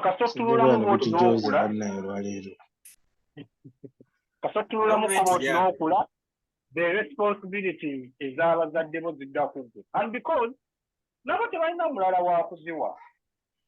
government na yo yabasuulirira awo bali mu lavishinga parties after parties, birthdays after birthdays. So you have no choice. You can't sit there and see your mother or father ailing, ng'olinayo omusaala gw'emitwalo enkaaga n'olima kumujjanjaba. So I think for us, we just have to, like Nsobuga said, umanya what is ahead of you and you plan. How you plan is entirely up to you. Because all we need to know is right now it is the end that justifies the means. Although ethically it is important to look at the means, the means don't matter. More of them discussing the economy, how people are selling structures and things like that. Somebody made a very unfortunate comment. Why about the section of answers? I don't know. Nagamanti about business, but still, the knowledge ya business. It was very unfortunate. No, but the map at the church chogerake. In my opinion, it was very reckless. We know that it is the informal sector that is the biggest contributor of the economy, or the informal sector. We know it's the informal sector that is the biggest employer. And being the biggest employer obviously means contribution to tax. But quickly, the guys who are constructing these structures, whoever was defended by Jawa, like it's not from their hard-earned money or their profits from businesses elsewhere or whatever. They just steal this money. Yesterday, I now sent, I now budget, not back sent, and I was in Panga let us several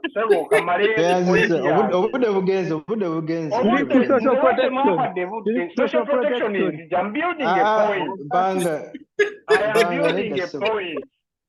So social protection will remain a balance. Panga mute sikenda kukiriza kutuzayo gye batudde. Ezagenda mu maaso. Tetuyinza kuddayo topic 3 ze twamaze. Ezagenda mu maaso. Mr. Moderator, neyanze. First and foremost, retirement ey'emyaka 5 mu 5 ya company. Sebo mutusosola.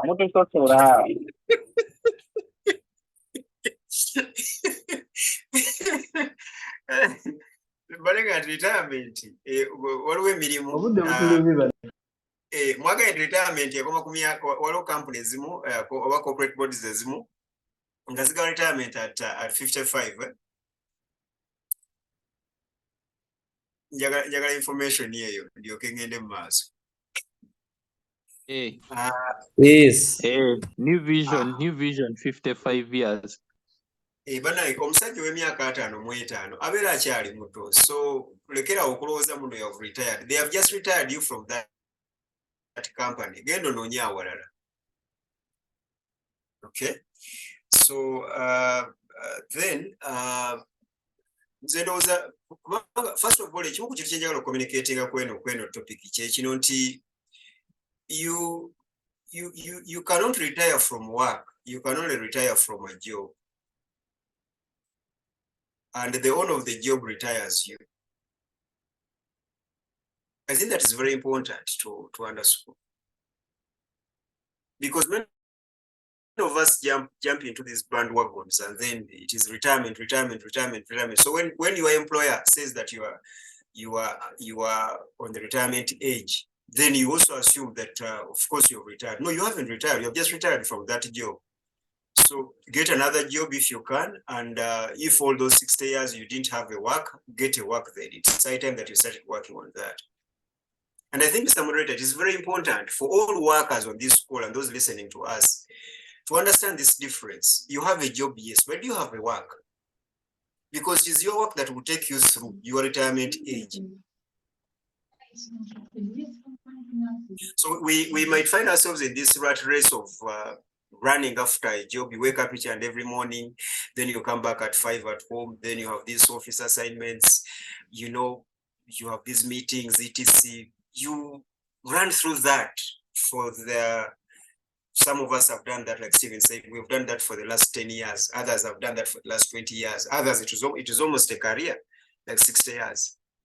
So you get afraid of what to do and where to go. One of the reasons why people like President Museveni do not even want to retire is because they don't have a work. They don't. They have been so much in this job that it has become a career.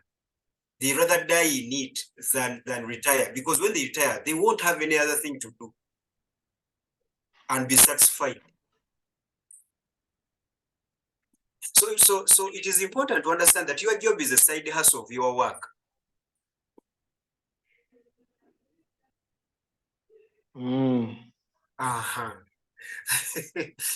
Your job is a side hustle of your work. So you have to keep your work into perspective all through your years.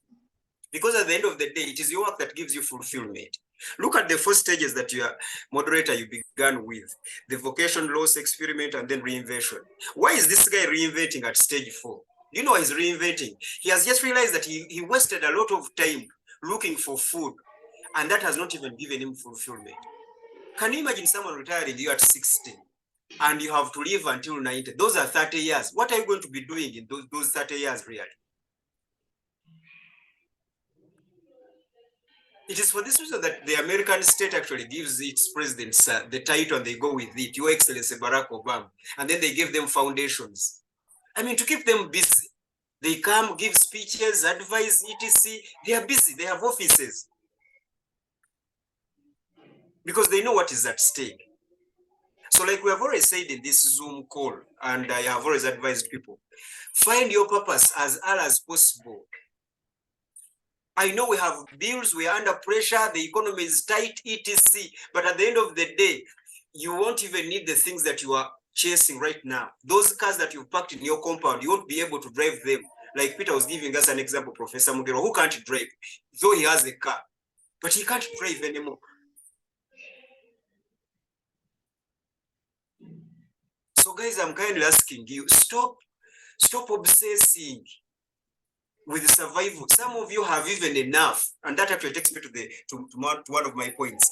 You also have to work on your attitude and your levels of contentment. What do you want in life? Because some back they are complaining because they don't even know what they want in life. Some back they still need to go to a Jose Chameleon concert, and they are complaining because they can't afford a ticket. So that is a mental case. It's not a retirement problem. So bottom line, what I'm trying to say is that you have to understand that that is not a need. If you are in your 70s and your issue of complaint towards your children is the ticket of a frigo band, really, then Museo in age is 80 years and you're cursing your children because they didn't give you their frigo band ticket.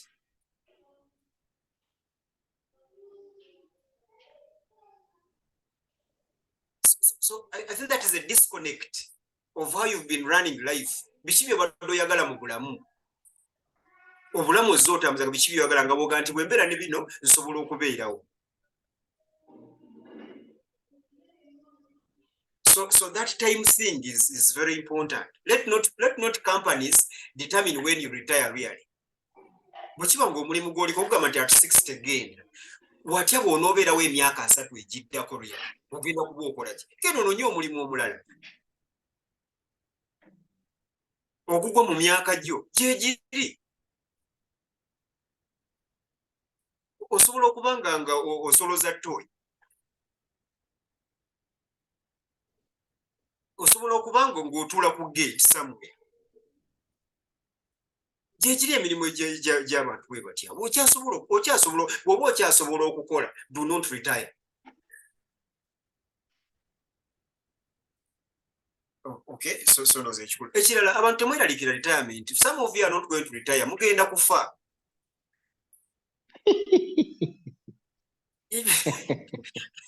This is the reason why people do not like me. Kubanga mbabuulira ebintu nga bwe biri. Some of you are just going to die.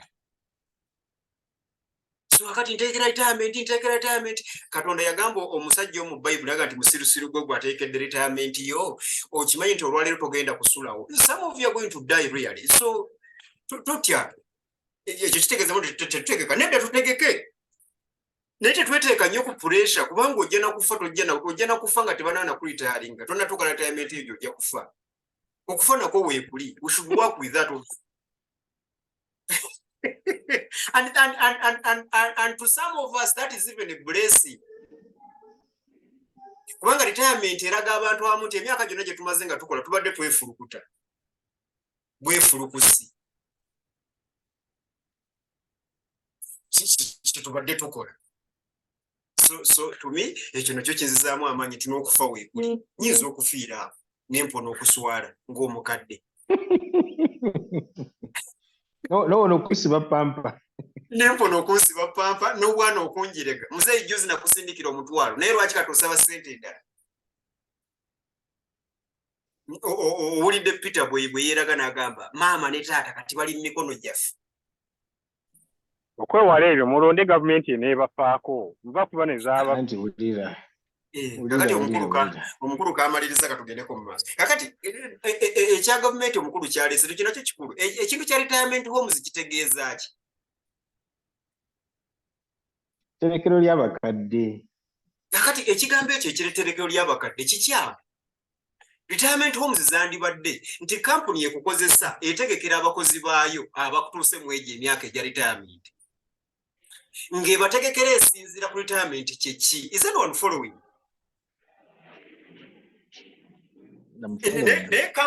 Kampuni teyinza kusiibula muntu na $2,000,000. Bannange kozo natukoledde ebbanga ddene nnyo n'akasiimu tumuwadde $2,000,000. Really? Olwo mutegese ku retirement ye. Mubeera mufuuse ng'aba NSSF. Steven ne Pedison kye babannyonnyodde nti NSSF ne bw'eneekuwa $2,260,000. Ssente tezirina kye zigenda kukola. Ndaba gavumenti wano ng'ewa abakadde $2,200 n'$5,500 ku byalo eri ewaffe. Naye gibakolera kiriya. You cannot solve a retirement problem with the currency money. You can't. In fact, retirement yeetaaga ssente. Kati omukadde omuwadde $2,200 asobola okutambula atuuke ku dduuka. Wanaagikozesa egyo $2,200. Bw'anaaba anaasobola okutuukayo akyasobola okumanya balansi gwe bamuwa. Mulaba nti no NSSF kiwani. NSSF kiwani kubanga omuntu agamba nti gwe bw'onooba tokyasobola kukola ffe tugenda kuwa ssente nzikozesa eki. NSSF yandibadde ekola investigation ku baklanti bayo bonna nebuuza baani abatalina mayumba nti ku $5,000 gye tuyina abatereka naffe wano $2,000 tegiyina mayumba. Buli muntu ne bamuzimbira ennyumba tutandikidde. Kubanga abakadde beetaaga ennyumba okusinga bwe beetaaga emmere by the way. Abeeremu awumpugira omwo waba teyazaala. Naye retirement homes bwe zigamba nti abantu mbawe ssente. Pastor, tosobola gamba nti NSSF kiwaanyi. I don't really agree that kiwaanyi. It is doing something. Where there's nothing, it's doing something. What is it doing? It is forcing people to save money. NSSF is doing something by In an Baba, era whereby saving is difficult, it is forcing Stephen people to Stephen save has money. calculated. I'm telling you this. It is forcing people to save money. Kati nabo bebawaddeko million yabi. Waliwo atayina. So if they had not saved and the companies also contributed, where would that money have come from? It is doing something. The issue is to improve the implementation. And now the question Stephen was asking, what can 26 million do? Ngoine emyaka nkaaga ne bakuwa miliyoni 26 ogenda zikozesa ki? Ogenda nayo kufukanga Kentucky Fried Chicken KFC. Alenga Katonda. Anti kakati bw'obanga savings 26 go savings ate oyagala bakuzimbira ennyumba nga sente tezimala. Anti this is a corporate body kitavu. Isaiah, what yes. Bob has to understand is someone has worked because people start working when they are 23. Someone has worked for 30 years. 30 years of working from 8 to 5. Then he has retired after 30 years. The person he was working for is a billionaire. They have given him a package of 26 million. Of 26 million. Yeah, that is the thing that I started by saying social protection is just putting that thing in people's mouth. When people get it, the more people get rich to just see cut now, like your perception saying that there's something they are doing. 26 million, someone has worked for 30 years and you reward him with 26 million. 26 million, again, 30 years. I don't think that is rewarding. And you give them cash. Babade bakusasula omusaala gwo. Anti kakati, anti lava yo Enoka, what you are missing. Enoka is a capitalist. Sabaye dakika 10 tumalize. What Enoch is missing is the capitalistic spirit that we are fighting against, which is hurting people in return. This thing is very serious, ladies and gentlemen. Waliwo abantu bangi nga bakola naye nga baliyo bavunda buvunzi. Emirimu gyabwe tegyabayamba. There are many former MPs of the Republic of Uganda who are beggars on the street. How do you explain that? It's the capitalistic spirit. Omuntu akoledde emyaka 3 obalidde ebitabo bye nga alina miliyoni 26. Lwaki mwatuteeka mu kittavu? Lwaki temwanteeka ku kampuni yange? Lwaki NSSF tenteeka ku kampuni yange? Owa kampuni yange naaba nga yadiringa n'ebyange. Lwaki mwanteeka mu national corporate body mwensondera? NSSF teteekwa kutumira sente zange nze zensavings. Gwotunula kintu kya kusaving. Kyogamba okusavinga balina buyigiriza bantu. It is a shame. We are in shambles if we think that people should be taught how to save forcefully by force. Why are you forcing me? If you are just teaching me. Now getting to the root of the problem. I was already under that root. Kakati moderator kyembadde ngamba. Retirement homes zino nkulu nnyo. Ntandikidde kwezo corporate bodies ne companies zetukolera. Omuntu ayinza bakolera emyaka 3 ne mugamba nti tumuwaddeyo miliyoni 10 nga temubozeza wanayo ine ennyumba n'agamba nti sirina n'agamba yakati ebizimbe kubanga ffe bulijjo tumusasula bulijjo muwa sente mmeka vis-a-vis the service gy'abawadde. Exactly. Bulijjo muwa sente mmeka Ryan. Mumwe naba nange tukola emirimu naye batuwa sente mmeka mwogeze mazima bakama baffewo bagenda na sente mmeka. Sebo Isaya. Akabonero akalaga sente ze bakuwa tezikumala. Kugamba nti katukujjeko zino tukusevingi. So bw'obuuza nti bakuwa sente mmeka oba oddamu kibuuzo kyennyini ky'olimu nti ng'omuntu awola kumala. Yes, corporate bodies zetukolera ziteekwa okutandika okutulowoozaako bwe ziba zigenda ku retirement. That's number ekintu kya retirement homes. Retirement homes erina ekintu kikwatittu kyekya Peter kye nasinza okwagala. Your family must be your retirement home. Your family must be your retirement home. okitegeera ntegeeza ki abantu betubeera nabo ewaka mu makaago oba gassa tokola oba obagassa okola.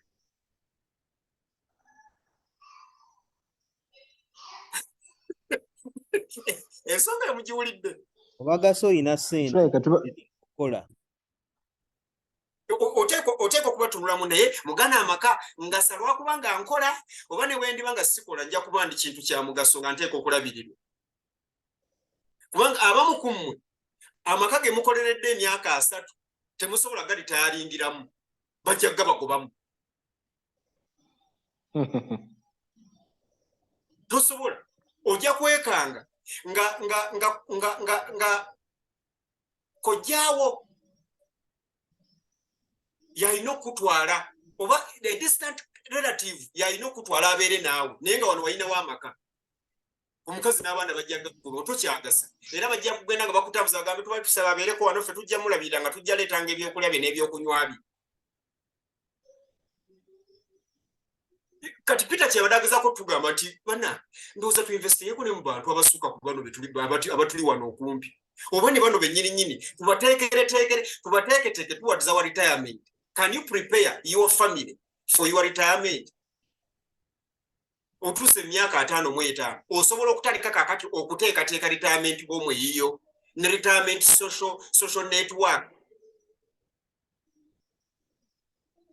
Bw'oba otuuse emyaka 5 oteekwa okutandika okuteekateeka bw'oba onookaddiwa woonookaddiira n'engeri gy'onookaddiwamu. Retirement y'omwe oteekwa gikola kati. Finally, moderator. Njagala kubasomerayo kyawandiikibwa n'abamenya amateeka. Numbers chapter 8 verse 23 to 26. Muwulire ekyandikwa kino kigamba. Then the Lord spoke to Moses saying, this is what pertains to the Levites. From 25 years old and above, one may enter into to perform service in the work of the tabernacle of meeting. Verse 25. And at the age of 50 years, they must cease performing this work and shall work no more. 26. They may minister with their brethren in the tabernacle of meeting to attend to needs, but they themselves shall do no work. Thus you shall do to the Levites regarding their duties. 25 and above, baba kirizo kukola. At the age of 50, baba goba mu tabernacle. Naye omusajja w'emyaka 5 abeera yenkana ati. Abakyali. Really? Abakyali. Kakati bamusingako katono. Webale nnyo. Kati omusajja w'emyaka 5 tuli ffenna bamugambye taddamu kuweereza. Kati really asigala awo ku tabanako awo. Kati oteekwa okukola obuleevi ng'okimanyi nti obuleevi bukoma ku myaka 5. Bino byonna bye tulimu bya buleevi bukoma ku myaka 5. Okuva ku myaka 5 tuteekwa okuyiiya gye tulaga. Okuyiiya gye tulaga bassebo ne bannyabo ekirimbo kya ssente tukijje in perspective. Ebintu bibiri, structures n'abantu betwetaaga mu retirement. Mu retirement wetaaga ebintu bibiri as far as I'm concerned, structures n'abantu. Obeetaaga taata wange ne maama wange tebakola, ffe abaana baabwe ffe twekuŋŋaanya okulaba nga babeerawo. Ndowooza bube bantu bateeka okubaako we bali akayumba. Bedrock taatawo ne maama wo kwe batudde bwe buwangwa ffe bwe twakuliramu. Kati obuwangwa obwo bunaabuuse, tolina bw'ogamba nti divine ajja kukola gwe kyokola ku taatawo. No, ekyo tuteekwa okukimanya ekyo nti capitalism ono agenza anaagula buli kintu kapitalism nga batugambye simanyi 1929 bwe byatandika bino edda byalinga. So bwe tuba tuteekateeka tumanye nti omulembe gwe tulimu tegufaanana mulembe guli oguvuddewo mu mabega guno. Kati granted naye emirembe gyombi girimu abantu.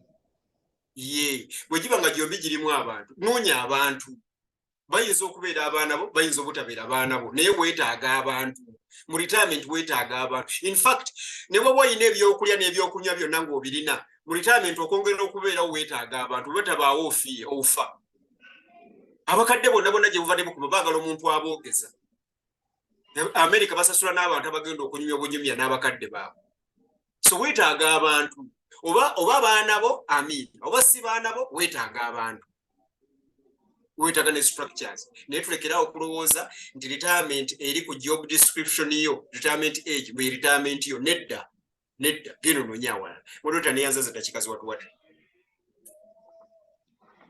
Okay. Tom twafunye mukisa ku submitting ate eno topic gwagiri nakyo yagala okwongerako nga tumaliza njala kusooka kwemulugunya weefuga ku foramu eno tebeerako ettaka obwedda neefuze nsirise okuba lenayingidde naye obwedda wantemeddeko ettaka okusembyayo kabadde kakodyo mpanga bw'abadde ayogera ogambye mpanga ne Tom neno omusumba gye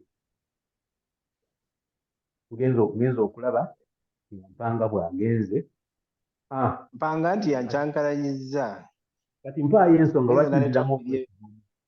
ensonga emu lwaki nziramu okwefuga omulundi omulala kweno okukola kubanga okwefuga kituufu Tom kituufu naye kati laba kyekinkoze okusembyayo kakodyo maama nedda Tom abantu batwalayo eddakiika 10 naye bwe nali nsaba twogereko ku retirement eno simanyi bwe mwatandikidde nzeeritole kyabazinga w'e Busoga yatunuulira abantu n'agamba nti abantu bange bwe baritayaringa okuva ku mirimu gyabwe bafa within 10 years n'abantu bano abafa abaritayaringa tebafa kubanga tebalina sente zisobola kubalabirira naye bafa so ye ng'agamba nti kyalibadde kirungi omuntu bw'alitayaringa ng'omusumba bw'atugambye alitayaringa from this to something ekyo kisobola okuyamba obulamu bwe okumukuuma nga buli active kubanga abantu ye beyayogera baali bafa naye yadde nga balina sente so ndowooza okufuna obufunye emmere ne woosula n'abantu abakulabirira tekitaasa bulamu bwo omubiri gwetaaga okubeera active n'obwongo bwetaaga okumatira nti kino bwe bulamu bwange kyenkola ekyo kisobola okwongerayongerayoko obulamu bwo sirina bingi bya kwogera ebisinga obungi byogeddwa naye nga nze ndowooza nti omuntu yandibadde ava mu kino n'adda mu kirala kati keesi ng'eno eyange sirowooza nti nze neetaaga retirement infacti bwe ŋŋamba nti retiringi ndowooza mba nkoze ensobi y'amaanyi nensobola okukola maybe stepping back katono abantu abaliwo abato ne batwala ekikyumaaso naye nga nange nkyali involved kubanga bw'ogamba nti oveemu bubbi otuule wali obe nga tokyajja wano kubanga ate buno bwe bulamu bwo ndowooza obuzibu buba buzze ekisinga okutwala abantu abaritayarinze kwe kulowooza nti abadde musomesa naye nga obulamu bwe bonabona from 8 to 5 agenda ku ssomero n'avaayo bw'avaayo n'adda mu kino n'adda mu kiri akola preparation za lessons eza next day oba biki kati bw'alitayaringa omuntu afaanana bw'ati bw'aba talina activity endala ebadde outside okusomesa kuno abantu abo batera okufuna obuzibu bwe baritayaringa ate emyaka bwe gigenda nga gyeyongera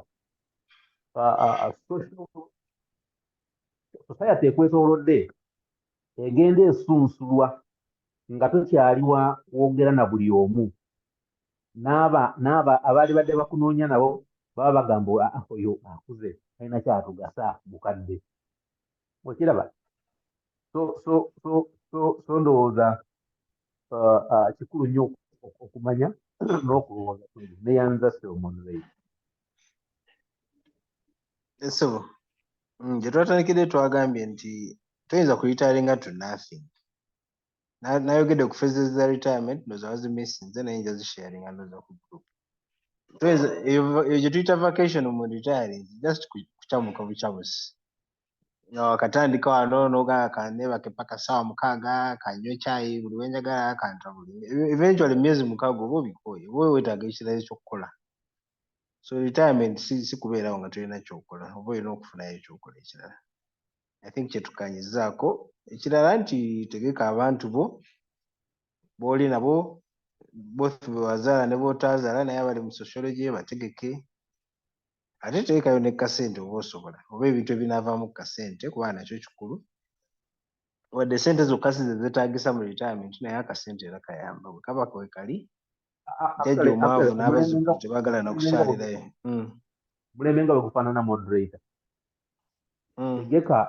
tegekaawo ebintu ebivaamu akasente abantu abagenda okubeera naawe babe n'ensonga lwaki bajja gy'oli.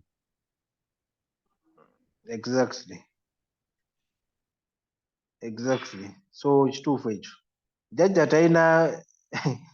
talina bintu edda bwe twakyaliranga bajjajja babeeranga n'emiti gy'emiyembe n'egyaffe kati bajjajja b'ennaku ze babeera ku jjajja atagaba bigagu talina kyavaako bazzukulu tebagenda naye tebasulayo era bajja ne babeera awo kale katugende tetujja kusula enkya balina okusoma things like that. So ndowooza zezo lessons zetuyize olwaleero tuyinza okukiddamu kino okukiddamu ekyogerako mu maaso ngera bwe tulokola ku bintu ebimu tubikomyawo tufuna revelation empya. Mbadde nsaba tukome wano obudde bwaffe bugenze. Mukama bankuumire paka ku Monday. Bye bye.